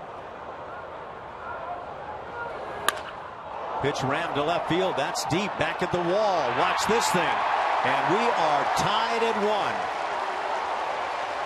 That is just the 2nd major league home run for Francisco Lindor. 1-1 tie here in the 6th. Nobody out. Unlikely power source Lindor is, but pulls the hands in nicely. Orioles are trying to get in the kitchen of Lindor. Just a good pitch. Might have been elevated just a little bit, but Lindor clears out that front side nicely and gets the barrel on it.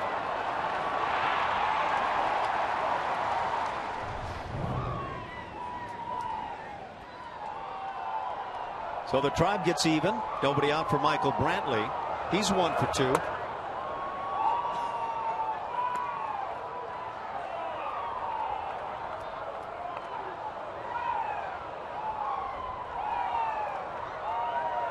Just 8 RBIs for Lindor. Sharp shot down the right field side. This is extra bases. Tucker gets it back in. It's a double for Brantley, so a dinger and a double, and the Indians starting to swing it well in the 6th inning. And that will likely create some activity in the Astros pen.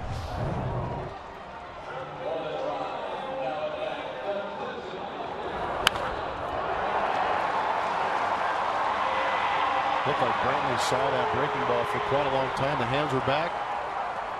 Nice easy load. We keep talking about how quiet he is up there until he sees a pitch he wants to hit and then just unleashes the fury on it. 24 doubles for Brantley.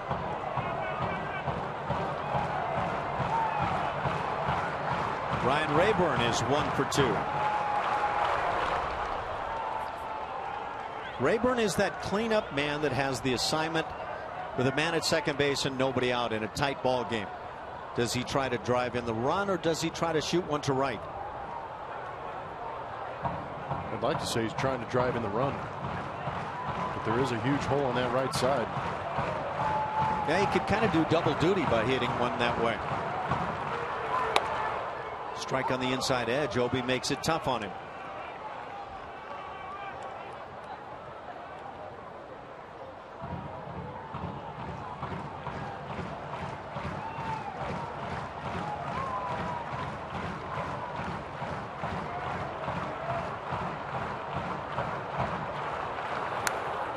Josh Fields starting to get loose in the Astros pen.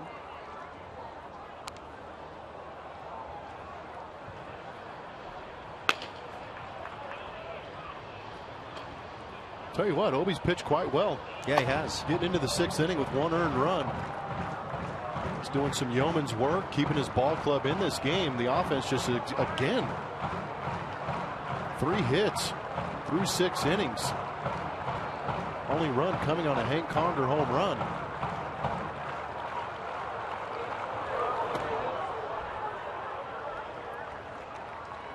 Allowing that run here in the 6th. Obi has a composite ERA at 3.99, so he's under the 4 mark. You're talking about a 4 or 5 guy in a rotation. Most teams would be very pleased with that.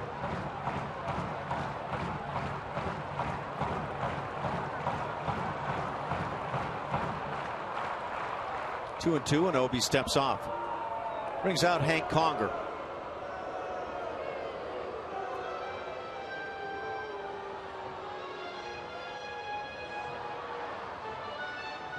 Watching Josh Fields in the bullpen, it's not like he's under duress trying to get loose, taking his time.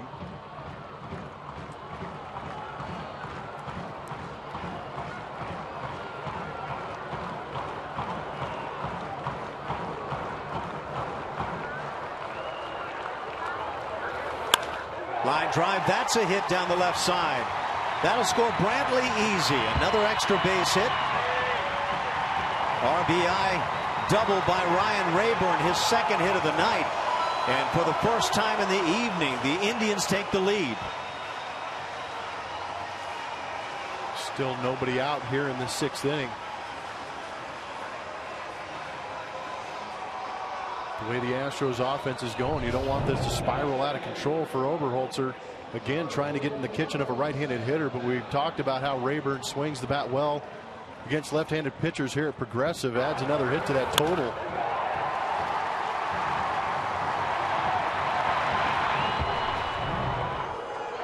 .21 RBIs now for Rayburn.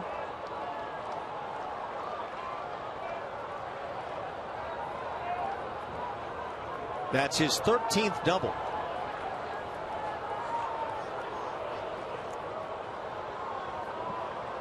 And now the 5-hitter Carlos Santana at the plate. This is unraveled quickly. A leadoff home run by Francisco Lindor. And now A.J. Hinch, after some time is taken there, comes out to the mound. The 2 doubles follow. Hinch goes to the bullpen. He'll bring in Josh Fields. And that'll turn Carlos Santana around. And for A.J. Hinch, no doubt he's looking to see momentum turn around in the inning. Inning started with the Astros leading 1-0 as Obi walks off. It's 2-1 Cleveland here in the 6th. And Tri-Fans Minutemen is donating $200 to Cleveland.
Our AT&T call to the bullpen as the Astros bring in Josh Fields.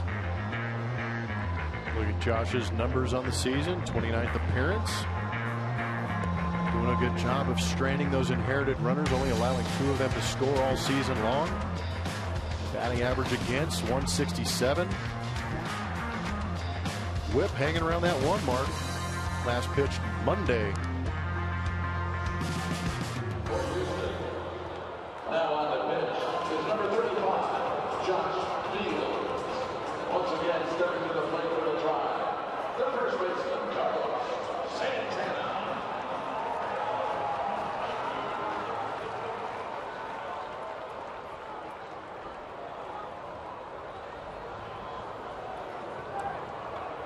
Santana bats with nobody out. Rayburn at second base.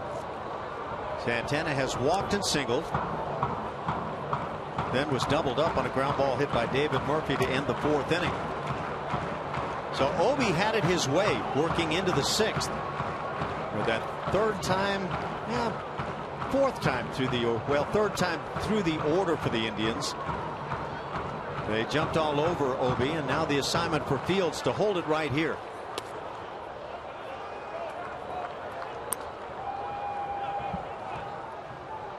Santana with a 212 mark. Frustrating, no doubt, for Brett Oberholzer. Really nothing to be ashamed of. No, not at all. Good outing as the Astros seek their 50th win of the year.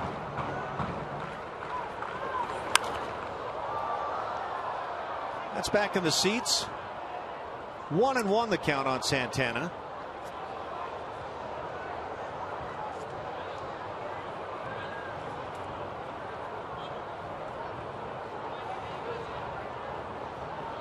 So if you take away the first game of the series where the Astros won, they get shut out the second game of the series, 2 runs yesterday, and now they have 1 run through 6 in this game here. So the offense has run into a buzzsaw.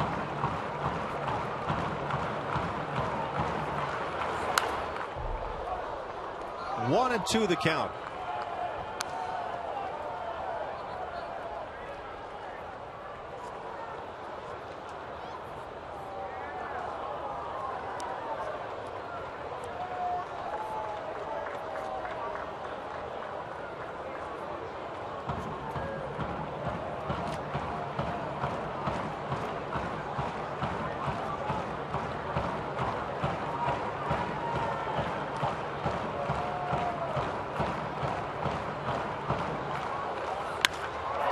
Left center field and deep. Long run for Marisnik. And he is not going to get there. It's off the wall. Rasmus will pick it up, but not before another run scores. Ryan Rayburn to the plate. RBI triple Santana, and still nobody out. Tribe on top 3-1.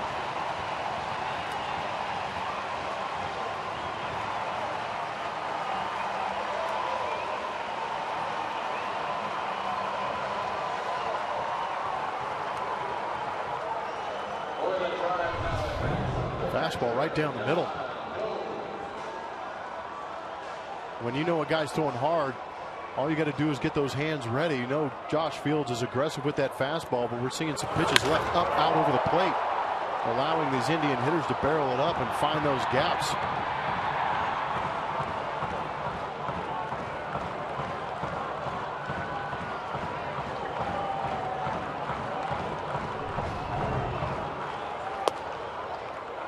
Yan Gomes at the plate has struck out twice.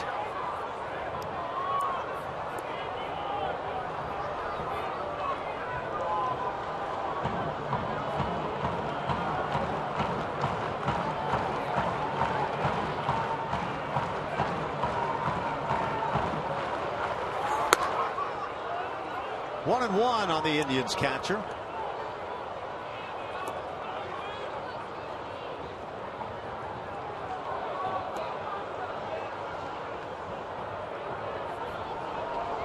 And now Roberto Hernandez, former Indian, gets loose.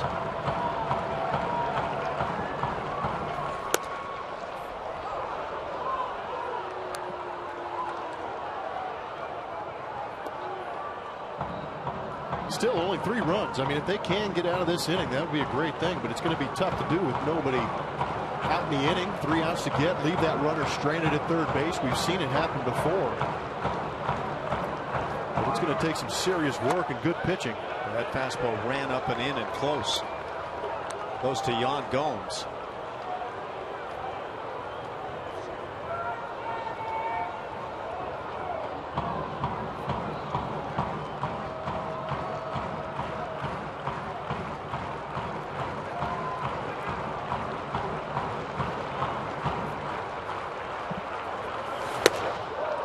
Down for the 3rd time on strikes, Yan Gomes. That's the first out of the inning, as it brings up David Murphy. So Gomes with a long night. Gomes was having a tough time catching up to Brett Oberholzer's fastball, striking out twice previously. Now with Josh Fields coming in, really bringing some heat, blows the doors off Yan Gomes for that 3rd strikeout of the game for him.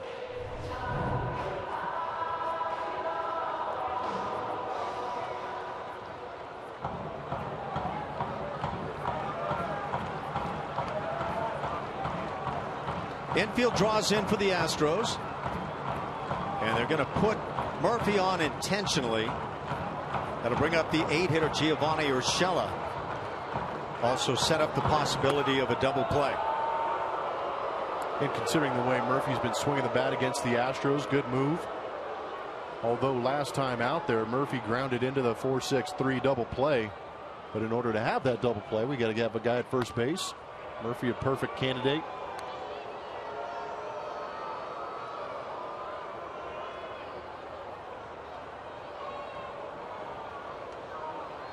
Two wide ones.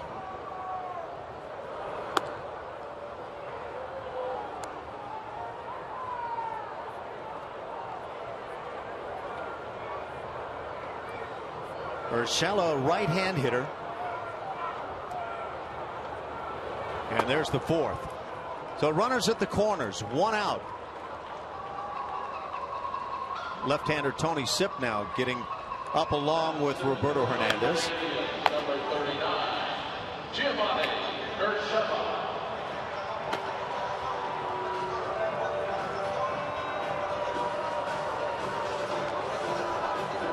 Josh Fields is not a guy who gets a lot of ground balls, but still that hope for maybe a ground ball to get out of the inning. Yeah, I guess if you were talking about Josh Fields, you would definitely say he's a strikeout pitcher, fly ball pitcher. Throws that four-seam fastball with some late life on it. Gets those pop-ups. There's your pop-up. Shallow in right field. Tucker coming on. He'll make the play. 2 outs, runners hold. And that is a big out. So 2 outs now as the 9-hitter Micah Vilas comes to the plate. Batting for the Indians, the left fielder, Micah Vilas. Yeah, Vilas right now in this situation is a big out. He gets on base somehow or extends this inning and gets a guy like Kipnis up there, who's an extremely good hitter, having a good year. Could get tough real quick. Good job getting to 2 outs by Josh Fields. Got to finish it.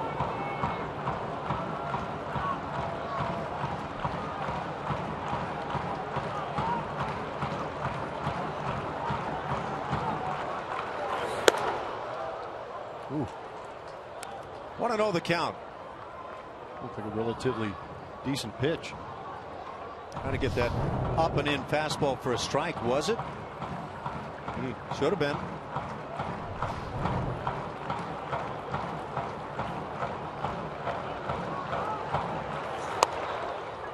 And now 1-1. Leadoff man Jason Kipnis waits on deck.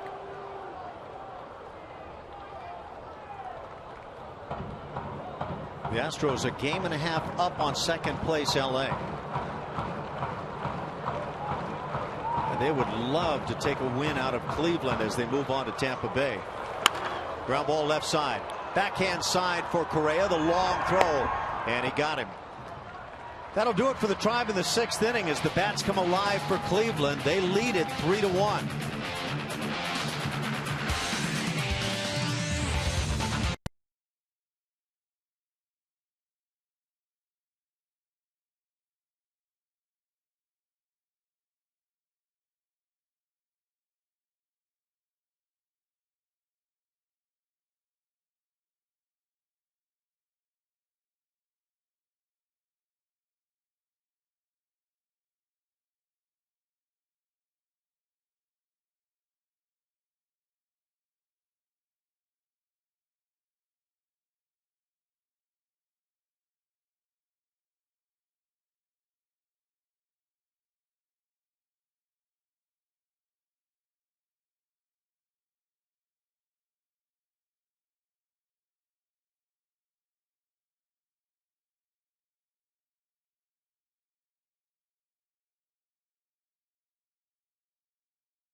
clues for Name That Astro, brought to you by your local Honda dealer. Here they are again. Let's see, what was the one that gave it away? Oh, it's the nail file. Everyone thought this was so easy. All right, here's our guys, do you have the answer? Yeah, I think we might. Yeah. Well, there we go. Joe, do you know who he hit that one career home run off of? Yeah, this came up for us tonight, and a lot of my Twitter people got it too. Twitter's all over it. It's a brother on brother. Yeah. I have a feeling it wasn't a knuckleball. I believe it was in Atlanta, if I recall correctly. Oh, the launching pad. And I think it went right down the line. What a great guy, Joe Niekro, and tremendous pitcher. Now, after one pitch into the inning, Terry Francona, along with the trainer for the Indians, coming out to see what's going on with their right-hander.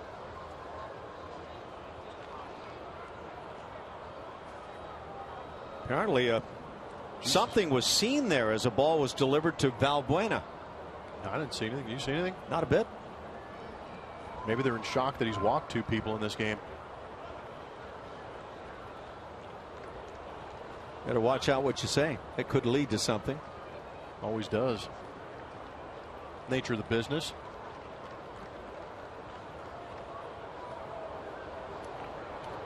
Well, here we go. Throw the flag for delay of game on Terry Francona. Anderson stays in. And it's a ball and a strike. Valbuena, Gaddis, and Rasmus here in the 7th inning. Oh boy. Where's Vanna White when you need her? Mark Zipchinski. Nice setup, Vanna gave me a tip earlier. That's good, because I had no idea. No? I was going to try and pronounce it letter for letter. Well, you'd have to start with the R sound if you did on Zipchinski. Matinsky? Yeah. Why don't we just call him Ski?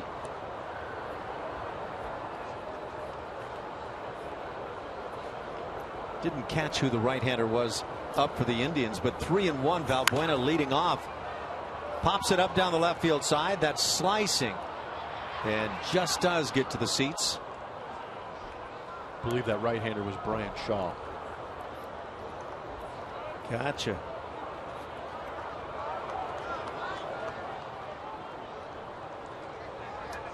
Seventh inning.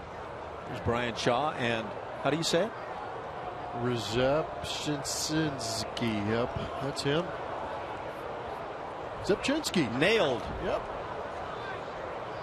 There's a couple of testers around the league for me. Ground ball back to the hill. Nice play by Anderson. So his glove side's all right. First out here in the 7th inning.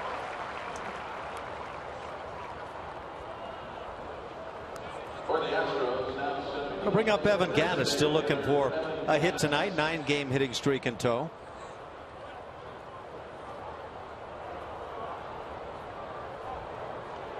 Houston with just 3 hits on the night against Anderson. Indians now have 8 hits as they put 3 runs on the board.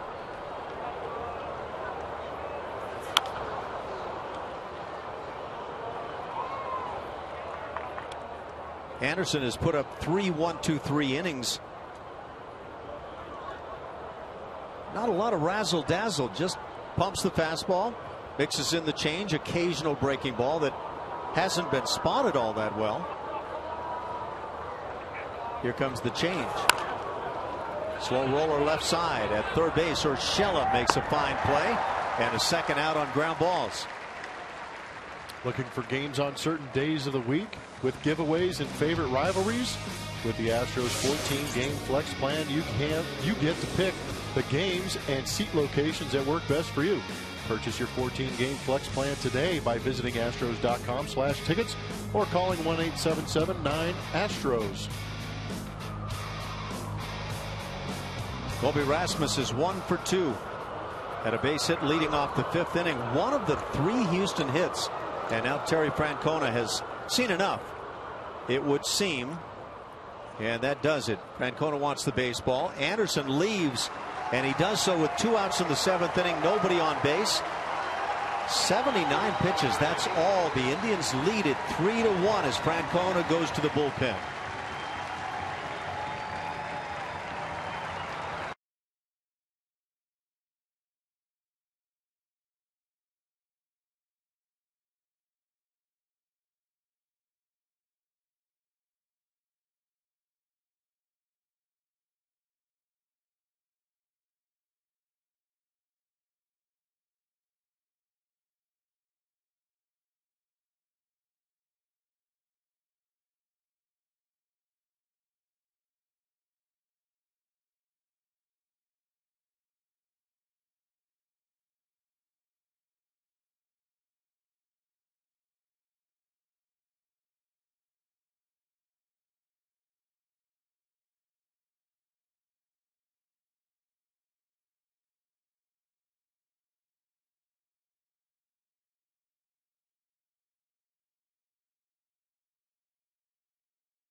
Coming to the plate, Terry Francona doesn't want to leave any chances, so he brings in the left-hander, Jeff Blum's favorite lefty, Mark Zepchinski.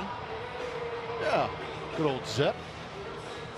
39th appearance, 3.71 ERA. That whip around 1.5. Lefties have got him this year. Roughed up a little bit. Last 5 appearances, 2 earned runs, 3 walks.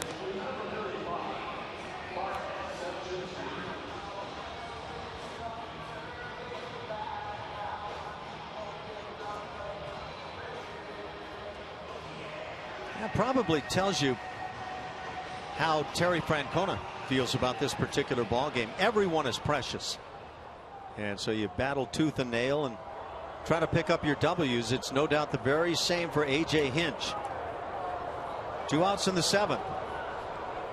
Indians failed to get on the board until the 6th inning, but then put 3 runs on the board in that inning. 0-1 the count.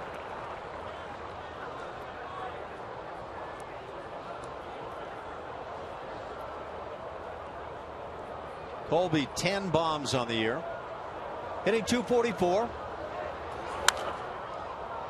Down to the count, 0-2.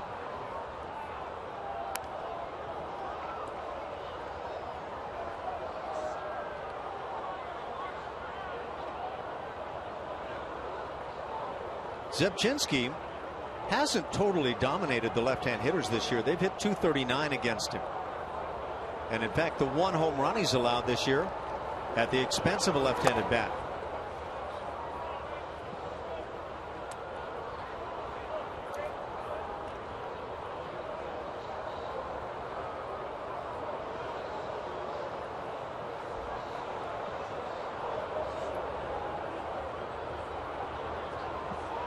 Just a .323 slugging percentage against this left-hander who just misses away. Count evens at 2-2 on Rasmus. Hank Conger waits on deck.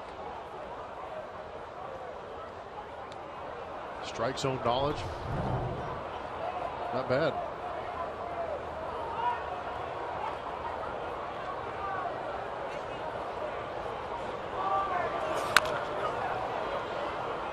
Rasmus stays alive at 2-2. Really turned into a pleasant evening for a ball game. The rain was forecast to last till about 6 this evening. I think it quit a bit earlier than that. Thankfully. About midday it was bringing it pretty well. Sure was. 3-2 the count.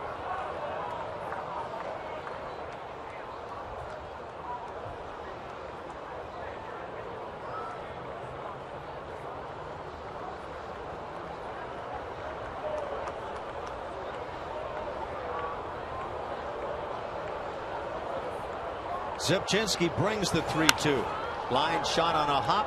Handled there by Lindor, the shortstop, on that shift. And a 1-2-3 seventh inning. 3 ground ball outs. To the bottom of the 7th we go. 3-1 Indians.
Slug your way to the Home Run Derby crown and master the free award-winning game millions are playing. Download MLB.com Home Run Derby free on the App Store and Google Play. Ash? Thanks a lot, Julia. Staying warm? I'm all right. Yeah? It's a little damp all of a sudden. Yeah. Some moisture in the air coming down, but I'm getting used to it after a couple of days of this. Are you tied with Jeff Blum tonight? 1-1? One apiece. Yeah. Well played, Julia. Well played. Tony Sepp comes on to work it here in the bottom of the 7th inning to face the top of the order, Kipnis, Lindor, and Brantley. 35th game, still some good numbers. Good numbers against these Cleveland Indians.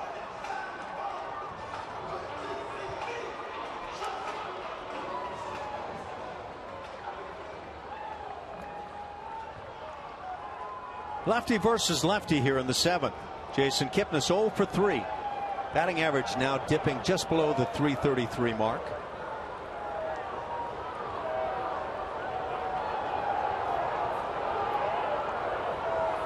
Valbuena drawn in on the grass on the third base side.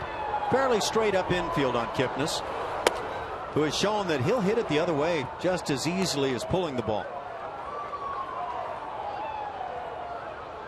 You can see the outfield. It shades well toward the left side. 11,496 on hand tonight.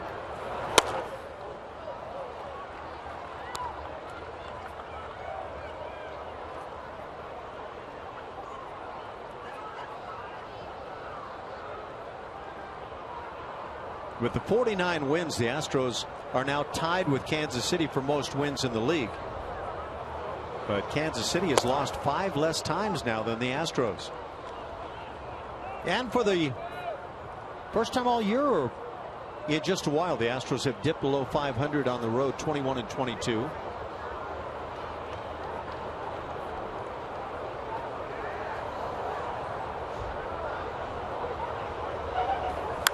Right on the fists of Kipnis. It's 2-2.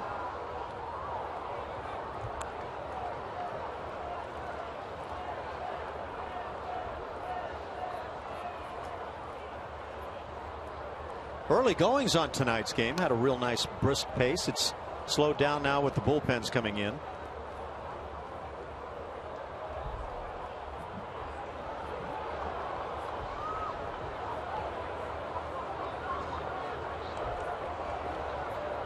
Sepp brings the 2-2, and it's fouled back.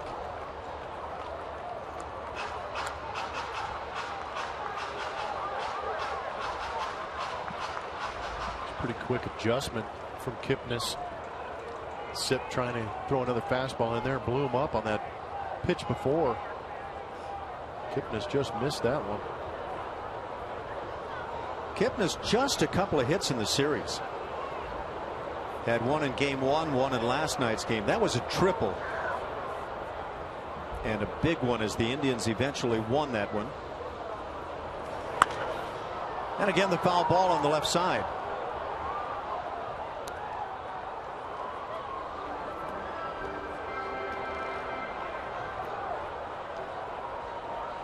Kipnis had a disappointing year last year for the Indians. Hit just .240. That after hitting .284 in 2013. But he's turned it around in a big way this year.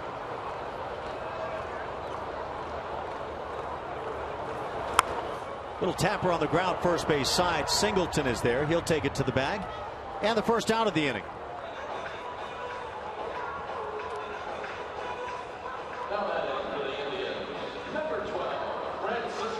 Brings up the guy that got the 6th inning started for Cleveland.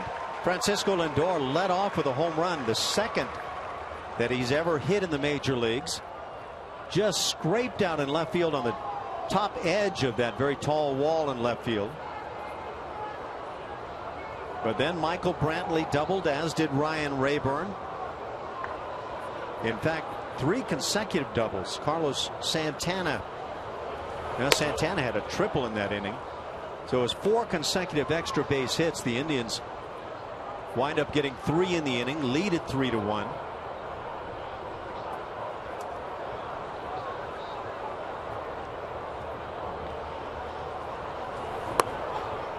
Two and 0 the count.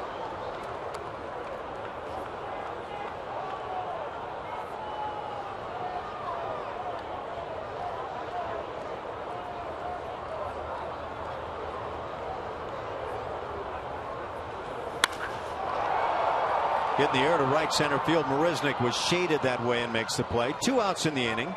And Michael Brantley comes to the plate. He's 2 for 3.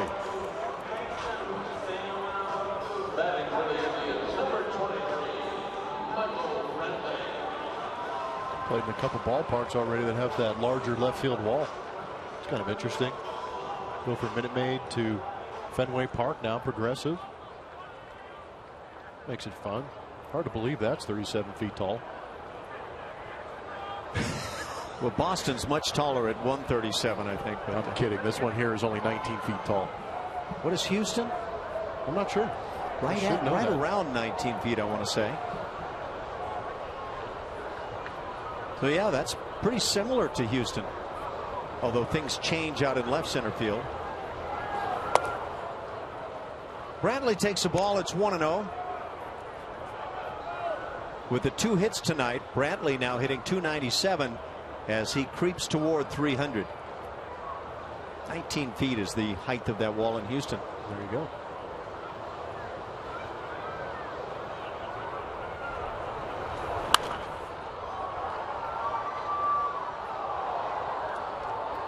If you said 300 was the over-under mark for Michael Brantley and you were looking toward what the number might be at the end of this year, where would you go? Over. Easily for me, over. Good looking hitter.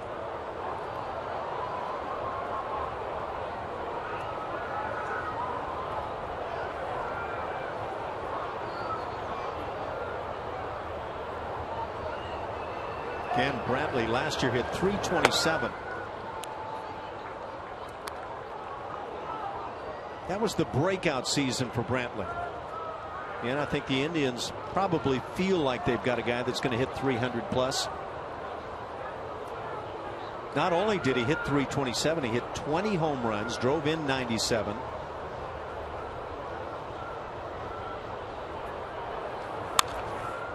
Has a 2-2 count against Sip.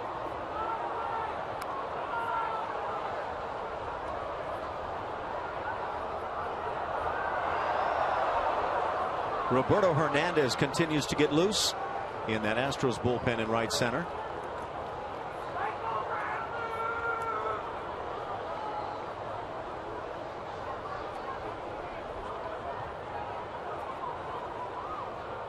Yeah, so not only the batting average tailing off this year to this point for Brantley, the home runs are down.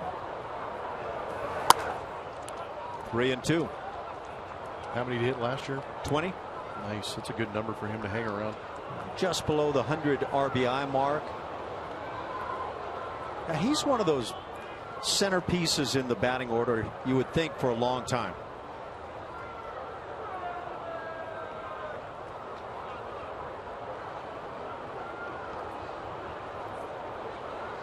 Sure, the Astros are hoping that Carlos Correa is one of those guys. George Springer would have the abilities to be that guy, that's for certain.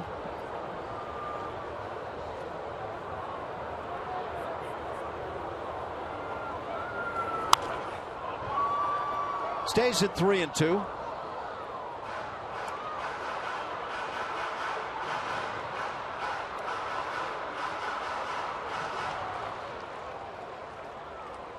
I guess that's a pretty easy way to pick up a baseball.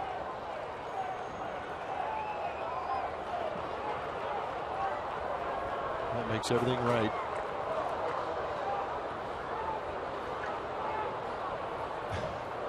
Sure, he's going to share with his sister, though.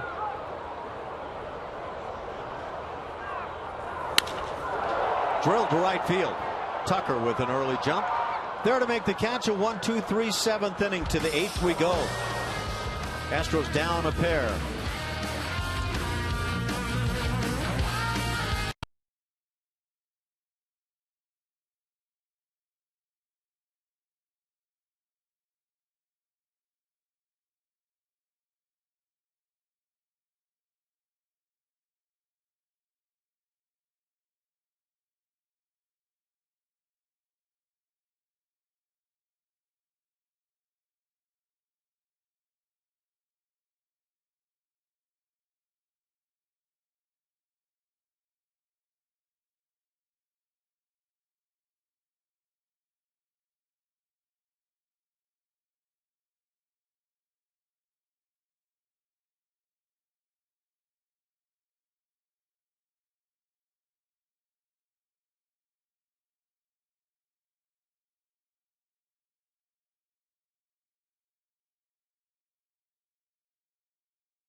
Down Cleveland and bringing the lumber to Yellowwood.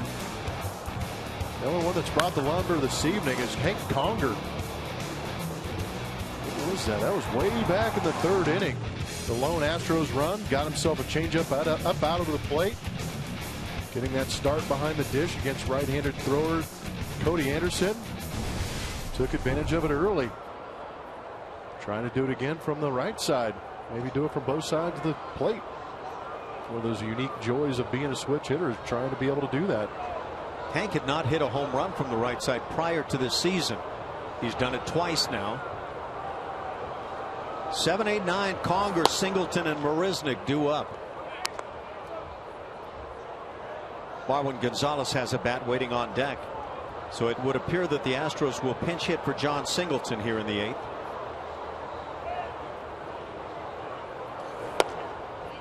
1-1 the count. Zepchinski staying on. He's one of those guys that generally doesn't get more than about 1 or 2 outs. 39th appearance, just 17 total innings. That's how many letters are in his name. 17. I saw you counting things up. I didn't realize where you were going, but nice. It's a little extra I bring to the broadcast. Yeah. Don't think I don't notice either. It's amazing. Right on the fist, it's fouled back. 2-2.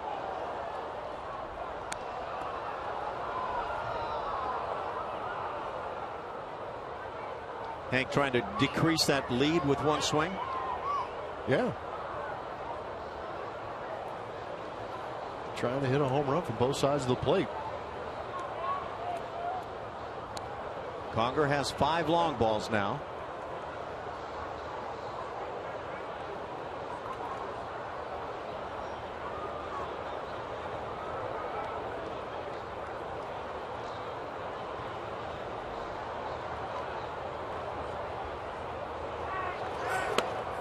And down on strikes. Breaking ball gets him. First out here in the 8th inning. Just the second strikeout of an Astros hitter, and we check in with Julie on that note. Hey guys, we'll see Marwin Gonzalez here, but John Singleton, Chris Carter splitting playing time at first base here recently.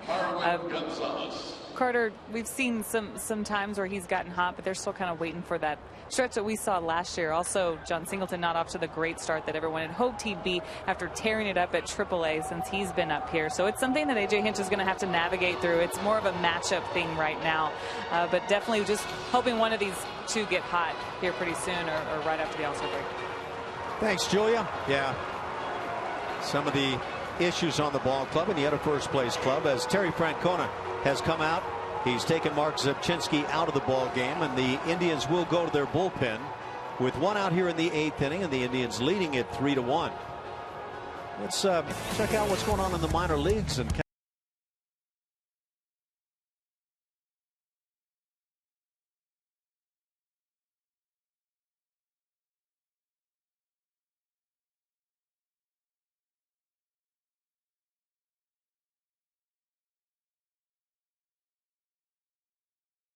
Seven games, 8 RBIs down in Lancaster. You got A.J. Reed. He's been killing the ball all year. 22 home runs, 77 RBIs, leads in both in the minor leagues. Second round pick in 2014. That kid's got a bright future. But yeah, things get sped up a little bit in the minor leagues when you start putting up numbers like that, and the guys in the big leagues aren't producing as much as they'd like. Kind of forces the issue a little bit. And we've never doubted the talent of these guys. It's just a matter of getting the job done here at the major league level. John Singleton was tearing up the minor leagues this year with long balls and RBIs. Sure was. I don't know. I always wonder about that fine line between AAA and the major leagues. To you, is there enough difference to create the difference we see with a lot of guys? I'm not sure. I played against and with guys, and you talk to ex-major leaguers around the league. We had a term for that, and it was called quadruple A. You know, there's single A, double A, triple A, but there's this level in between where guys excel at, but once they get to the major leagues, for whatever reason, the numbers just don't pan out. And I don't know how to explain it. I wish I did, because then we could go down there and, give some of the knowledge to these guys and let them go out there, relax, and do what they did in the minor leagues, because the numbers that John Singleton had in the minor leagues say that he should be in the major leagues. Well, at times watching him last year, when he initially showed up on the big league scene and hit an early home run and just some of the things he was doing, he looked like he was going to be one of those heart of your order guys. We saw him hit Napo home runs. We saw a grand slam in Minnesota. Good things happening. It's just, how do you get that confidence and get that hot stretch going to be able to pump those numbers up and put together a nice long stretch of success. The Astros bats need some good things to happen now. Marwin Gonzalez, the pinch hitter for John Singleton, stands in. 1 out, bases empty. Jake Marisnick waits on deck. Marwin's hitting .251. He's done a nice job. A.J. Hinch said he's one of the more underappreciated players in all of the American League. Yeah, I tend to agree. I mean, you start talking utility players, and that's what Marwin is right now. He's been really solid. Defensively, he's been stellar. You put him at short, second, third, maybe even a little in the outfield. Might be speed challenged in the outfield. Hard to say, but he's really done a fine job. But swinging a bat from both sides of the plate will keep you around for a little bit, too. He also possesses a stronger arm than I think a lot of people realize. Brian Shaw, you see some of the numbers on the year. Good numbers. Cutter, split finger combination. Another ex-teammate out there in Arizona.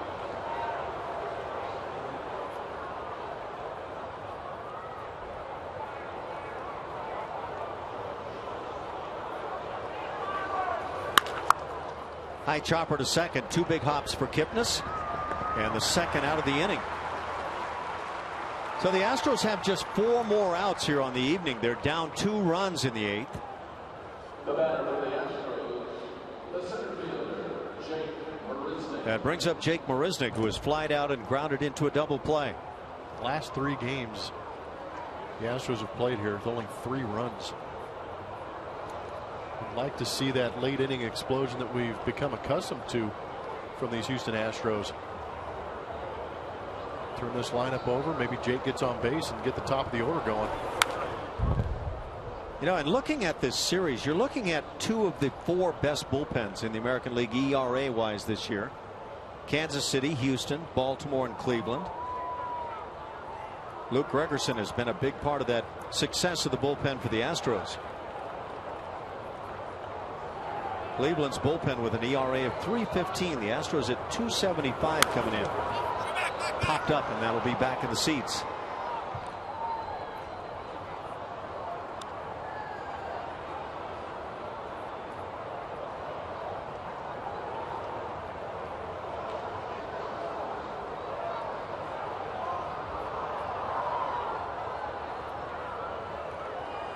Have you ever seen anything that worked in the dugout in terms of team is struggling with the bats and you need to get it going right now? Have you ever seen a pom-pom that you can wave that gets things going? So I've seen some interesting demonstrations happen in the dugouts over the years to try and get the bats going, to say the least. I'm sure we've all seen those. I always loved it when pitchers would go over to the bat rack and start hitting all the bats and rattle them, making a bunch of noise, just trying to get those bats going, and then they're yelling about it, and you're like, dude, you go up there and hit. It's the kind of noise that sounds like a high rise in the vicinity is being brought down.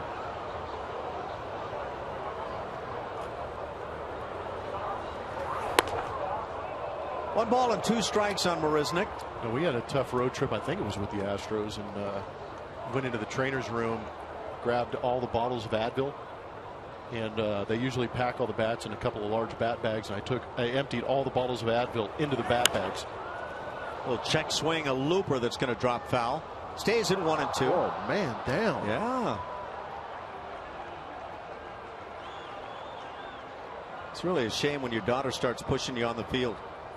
It's all fun and games until security comes down and goes, hey guys, got to move back a couple seats to keep you from trying to do that again. I am so proud of you, Dad. No, but I took every bottle of Advil we had, dumped it into the bat bags before we got on the plane to go to the next city.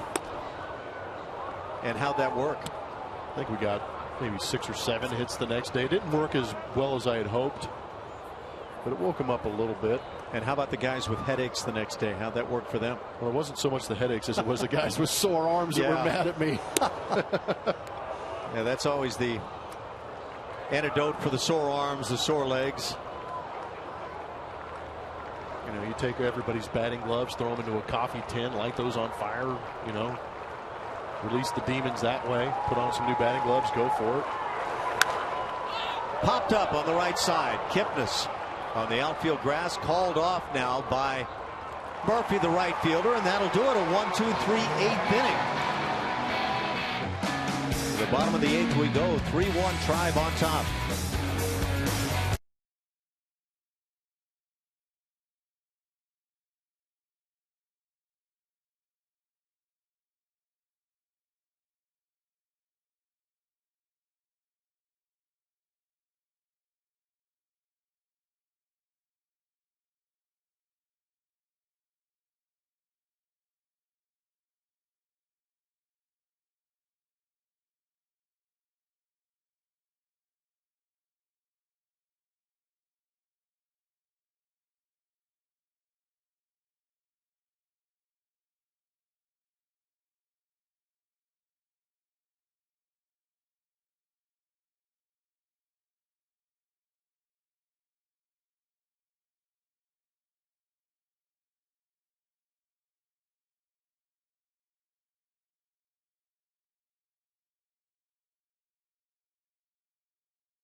here in the bottom of the 8th inning.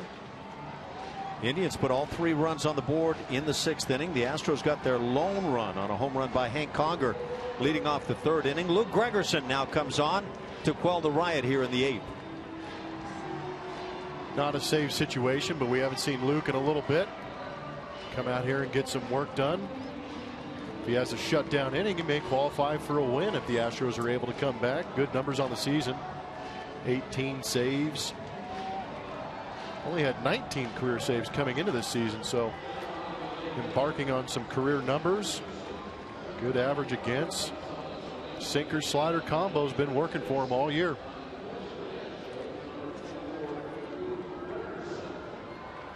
Four, 5, and 6 for the Indians. You see Marwin Gonzalez now playing defensively.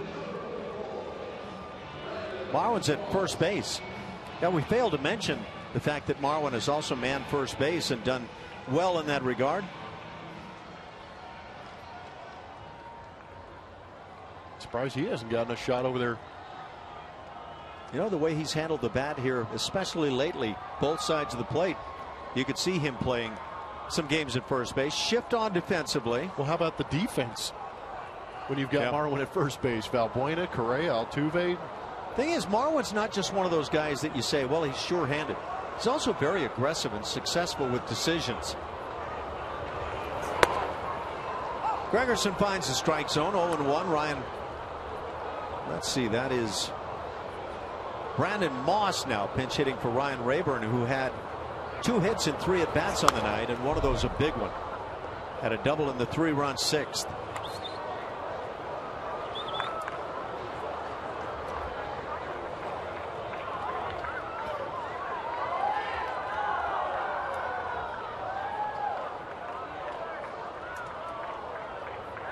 Brandon Moss hitting .227, but he's been a power source for the Tribe. 14 home runs, 46 ribbies.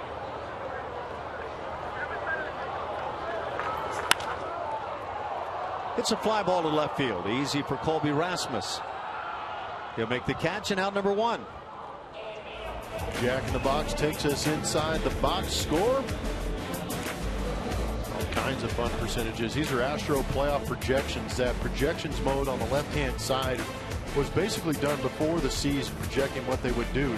Current stats is pretty obvious. What's up to this point and projecting forward. They project that it's 54.5% they end up winning the division. I like that second number, making the playoffs, 75.6. It's a pretty good number. It keeps rising with the more wins they get. But those are some promising numbers. I don't know if you had enough time to look on the bottom, but it says it also projects them to have 91 wins. Now tell me, how many games over 500 would that be? I'm not going to. You're going to tell me because you were prepared. No? You know, quickly, I'll just going to throw that out there and not be prepared? I'll take my stab at 20 games over 500. That's at least an even number I get to work with.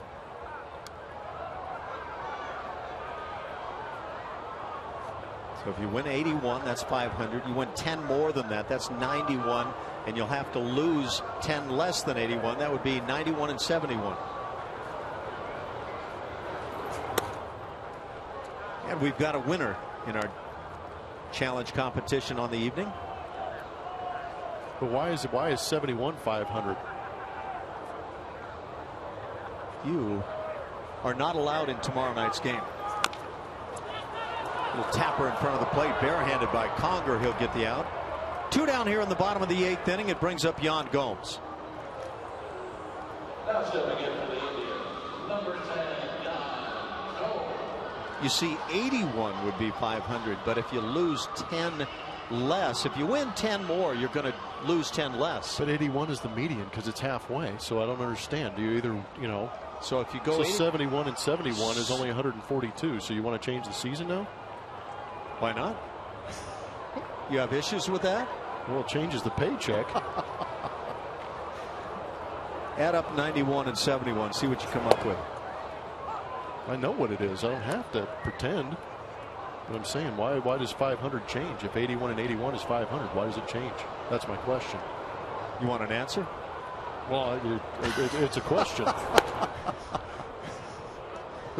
So if you played 162 and lost 81 times, you will have won how many? 81. Okay, so if you played 162 and 191 times. How many will you have lost? Still trying to figure out how 71 is 500 baseball. We are done with our lecture for the evening.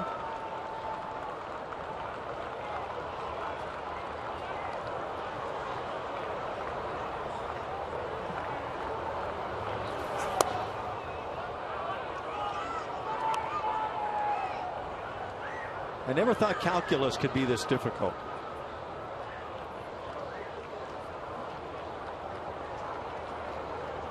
Two and two on Gomes. So you're sticking to that? I'm going to stick with it.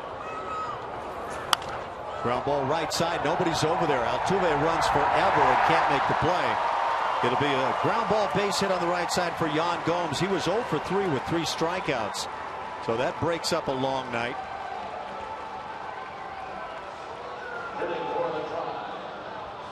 That ground ball almost didn't make it through the infield. David Murphy comes to the plate, 0 for 2 with a walk.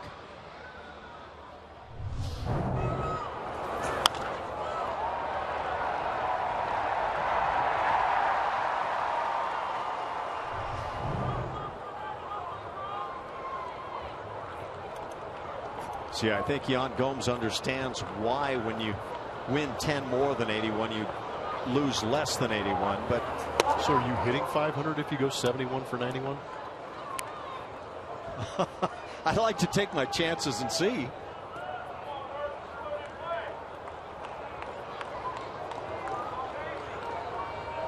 See, I don't think you're playing by the same ground rules that the rest of us are. Tapper on the left side. Valbuena with the play. And that'll do it for the Indians. We go to the 9th inning. The Astros are down a pair, and they have the top of the order. Jose Altuve will lead it off. Preston Tucker to follow. And then a young man with some pretty good pop, Carlos Correa.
Food Sports is presented by Southwest Airlines. Book your low fare right now at southwest.com.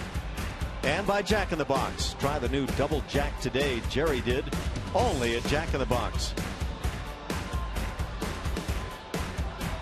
A couple of changes defensively. You see the former Jake, now the Prague here in Cleveland. Indians on top 3-1. Brantley is now in left field. Michael Bourne comes on to play center field. And Cody Allen on to get it done on the mound. Saw Cody Allen close it out last night. Fastball, curveballs, maybe a changeup or a split. Doing a good job of it of late. 17 appearances, his last 17 appearances, 8 of 8 in that save category. Not even giving up a run. Tough assignment for the Astros. Top of the order.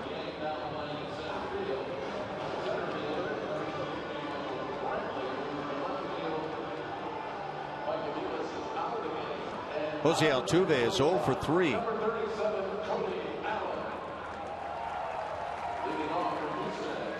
Looking for the table setter to get something going here.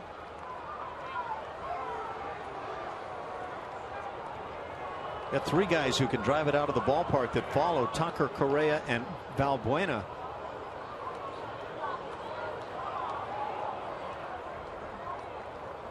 Once again, that batting average for Altuve has dipped below 300. He's at 296.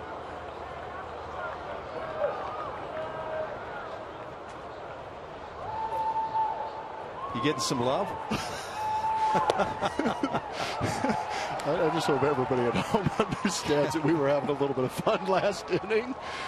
Oh, that was entertaining. Let's get something going, Houston. Change the subject with a couple of knocks. That fastball in on the hands, fouled back. Get some late life out of this Astros lineup and turn this flight into Tampa tonight into a happy flight.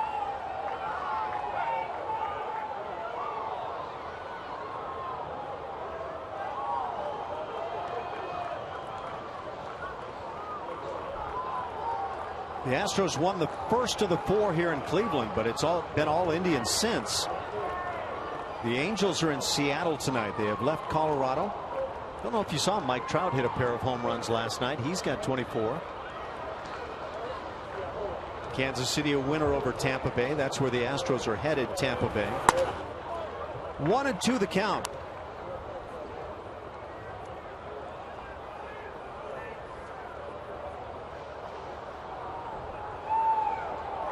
That Angels Seattle game going to be interesting. Garrett Richards against Felix Hernandez. 2-2 on Altuve.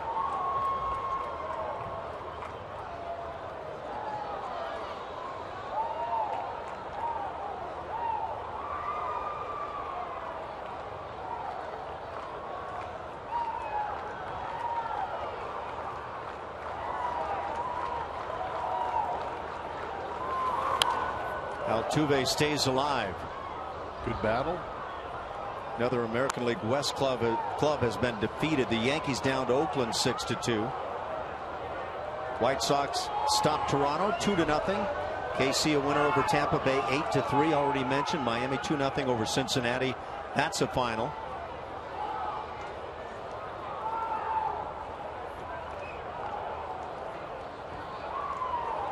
We're in the ninth inning and the final meeting of the year between these two clubs. Line drive, base hit. That'll get it started. Jose Altuve now 1 for 4 on his night, but this one coming at a big time for the club. It's a good start. Get that leadoff man on. Good things can happen. Altuve can steal some bags. Showed a good battle right here. Slider away. Punch it back up the middle. See, you only get hits on good pitches to hit. Let me grab my tongue now. Preston Tucker stands in, and Preston's 0 for 2. He's drawn a walk and then was strangely caught trying to steal third base in the 4th inning. On what you can only guess was a situation where he thought the count was 3-2, runners at first and second. Instead, it was 2-2. A ball was thrown. Preston was thrown out easily, and that certainly cost. The Astros led it 1-0 at the time. Yeah, giving the other team an extra out. 2-0 the count, and Yan Gomes goes to the mound. The early leader in mound visits. Is that throughout the league? Oh, yeah. No, that's a stat I haven't run into yet, but it's one that should be accounted for. Well, it just kind of jumped out to me in this last 4 games watching. Anytime a pitcher falls behind, it seems like Jan's out there trying to calm him down. Although that hasn't happened that often against the Astros. The pitching's been extremely good.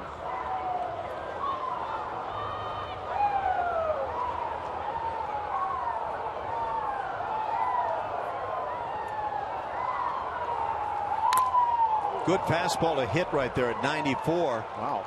And it's Yan Gomes that gets hit with it.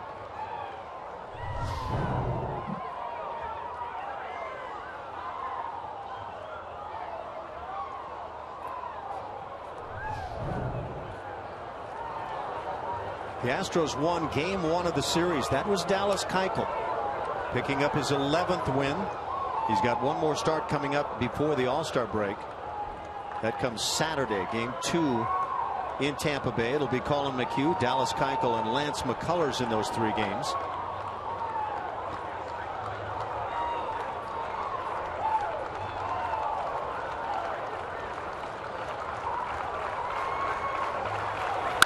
Ground ball, and that's gloved by Santana. Great play. They'll get it out at second. Not in time at first base as Tucker legs it out. Fielder's choice, 3-6. Altuve erased, and Santana puts a big hurt on the Astros with that play. Yeah, that's just some tough luck right there. That ball was scalded by Preston Tucker. Great job of laying out by Santana. Pops up quick, get that lead runner out of the way, which is a smart move because that's Altuve who can steal some bags and cause some havoc on the base paths. Now he's eliminated. Great play.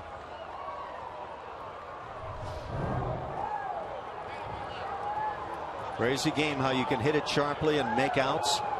And now Carlos Correa with a man at first base. Correa represents that tying run.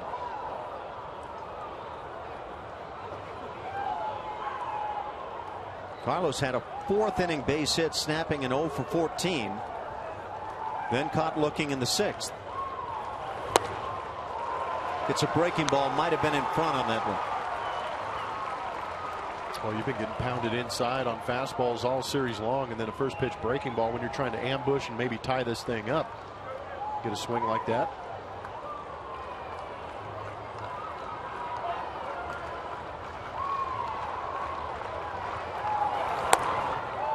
There's the heat down and in. 1-1 the count. Yeah, Carlos had an 0 for series in Cleveland going until that 4th inning single. After tearing it up in Boston, he had 7 hits in the 3 games in Boston, including a couple of home runs and 4 ribbies. Started the bat. Did he go through? It is 1-2 on Carlos. Looked like he went, and he did. Home plate umpire Ed Hickox takes the call.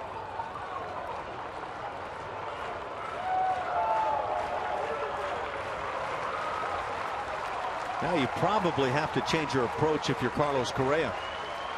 Just try to shoot a base hit somewhere. See if he can't hang this split. Ooh, man, he did. Did exactly what you were begging for. Stay tuned after the game as the studio crew breaks down all the action from today's game, plus interviews from the clubhouse and much more on the Astros postgame show presented by Houston Methodist.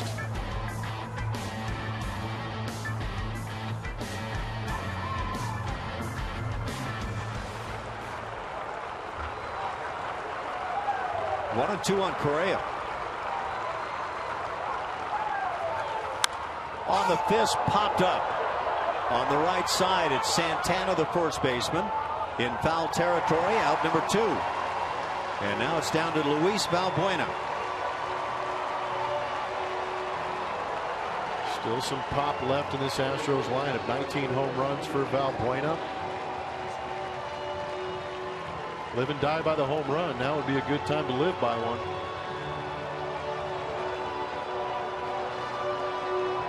Yeah, who would have guessed coming into Cleveland that Carlos Correa would wind up 1 for 16?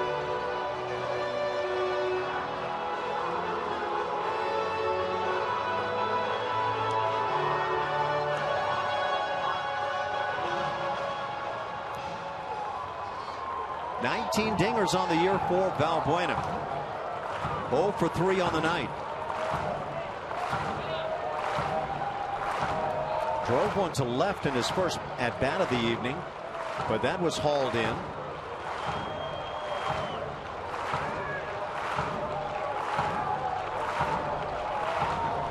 Runner goes from first, uncontested. Fielder's indifference.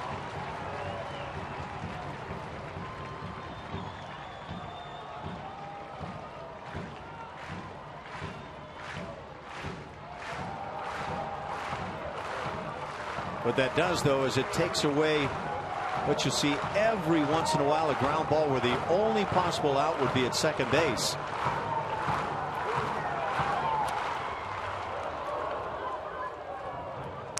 One and one on Luis. First base open. Evan Gattis waits on deck. Hank Conger has produced the only run of the night for Houston.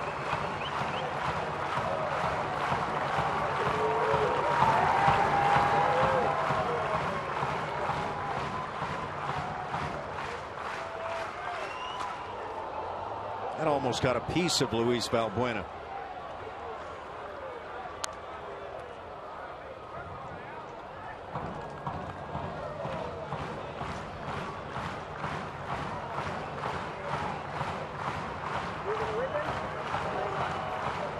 Interesting number on the night.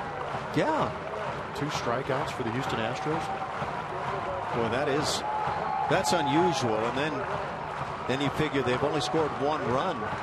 Generally, you'd be looking at a very different number. They put up some monster run games after striking out 10+ times. Yes. Go figure. Now 3-1. It's only been 6 strikeouts total in this game between both teams.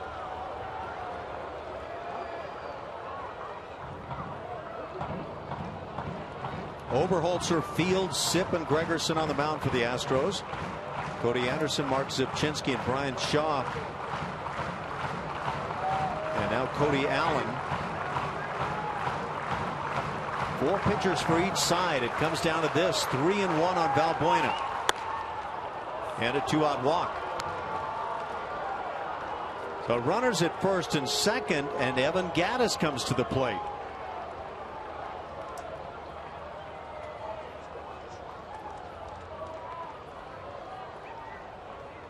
Pinch runner at first base. That would represent the tying run, as now Alex Presley will pinch run for Valbuena.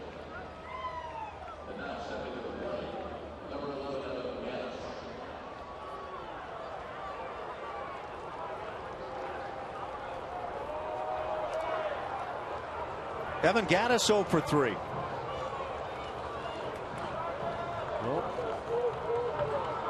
This man loves the RBI. Just went for some power seeds too. These things are about to get crushed. Hopefully, like a baseball right here, be a good time for Evan Gattis to get a hold of one.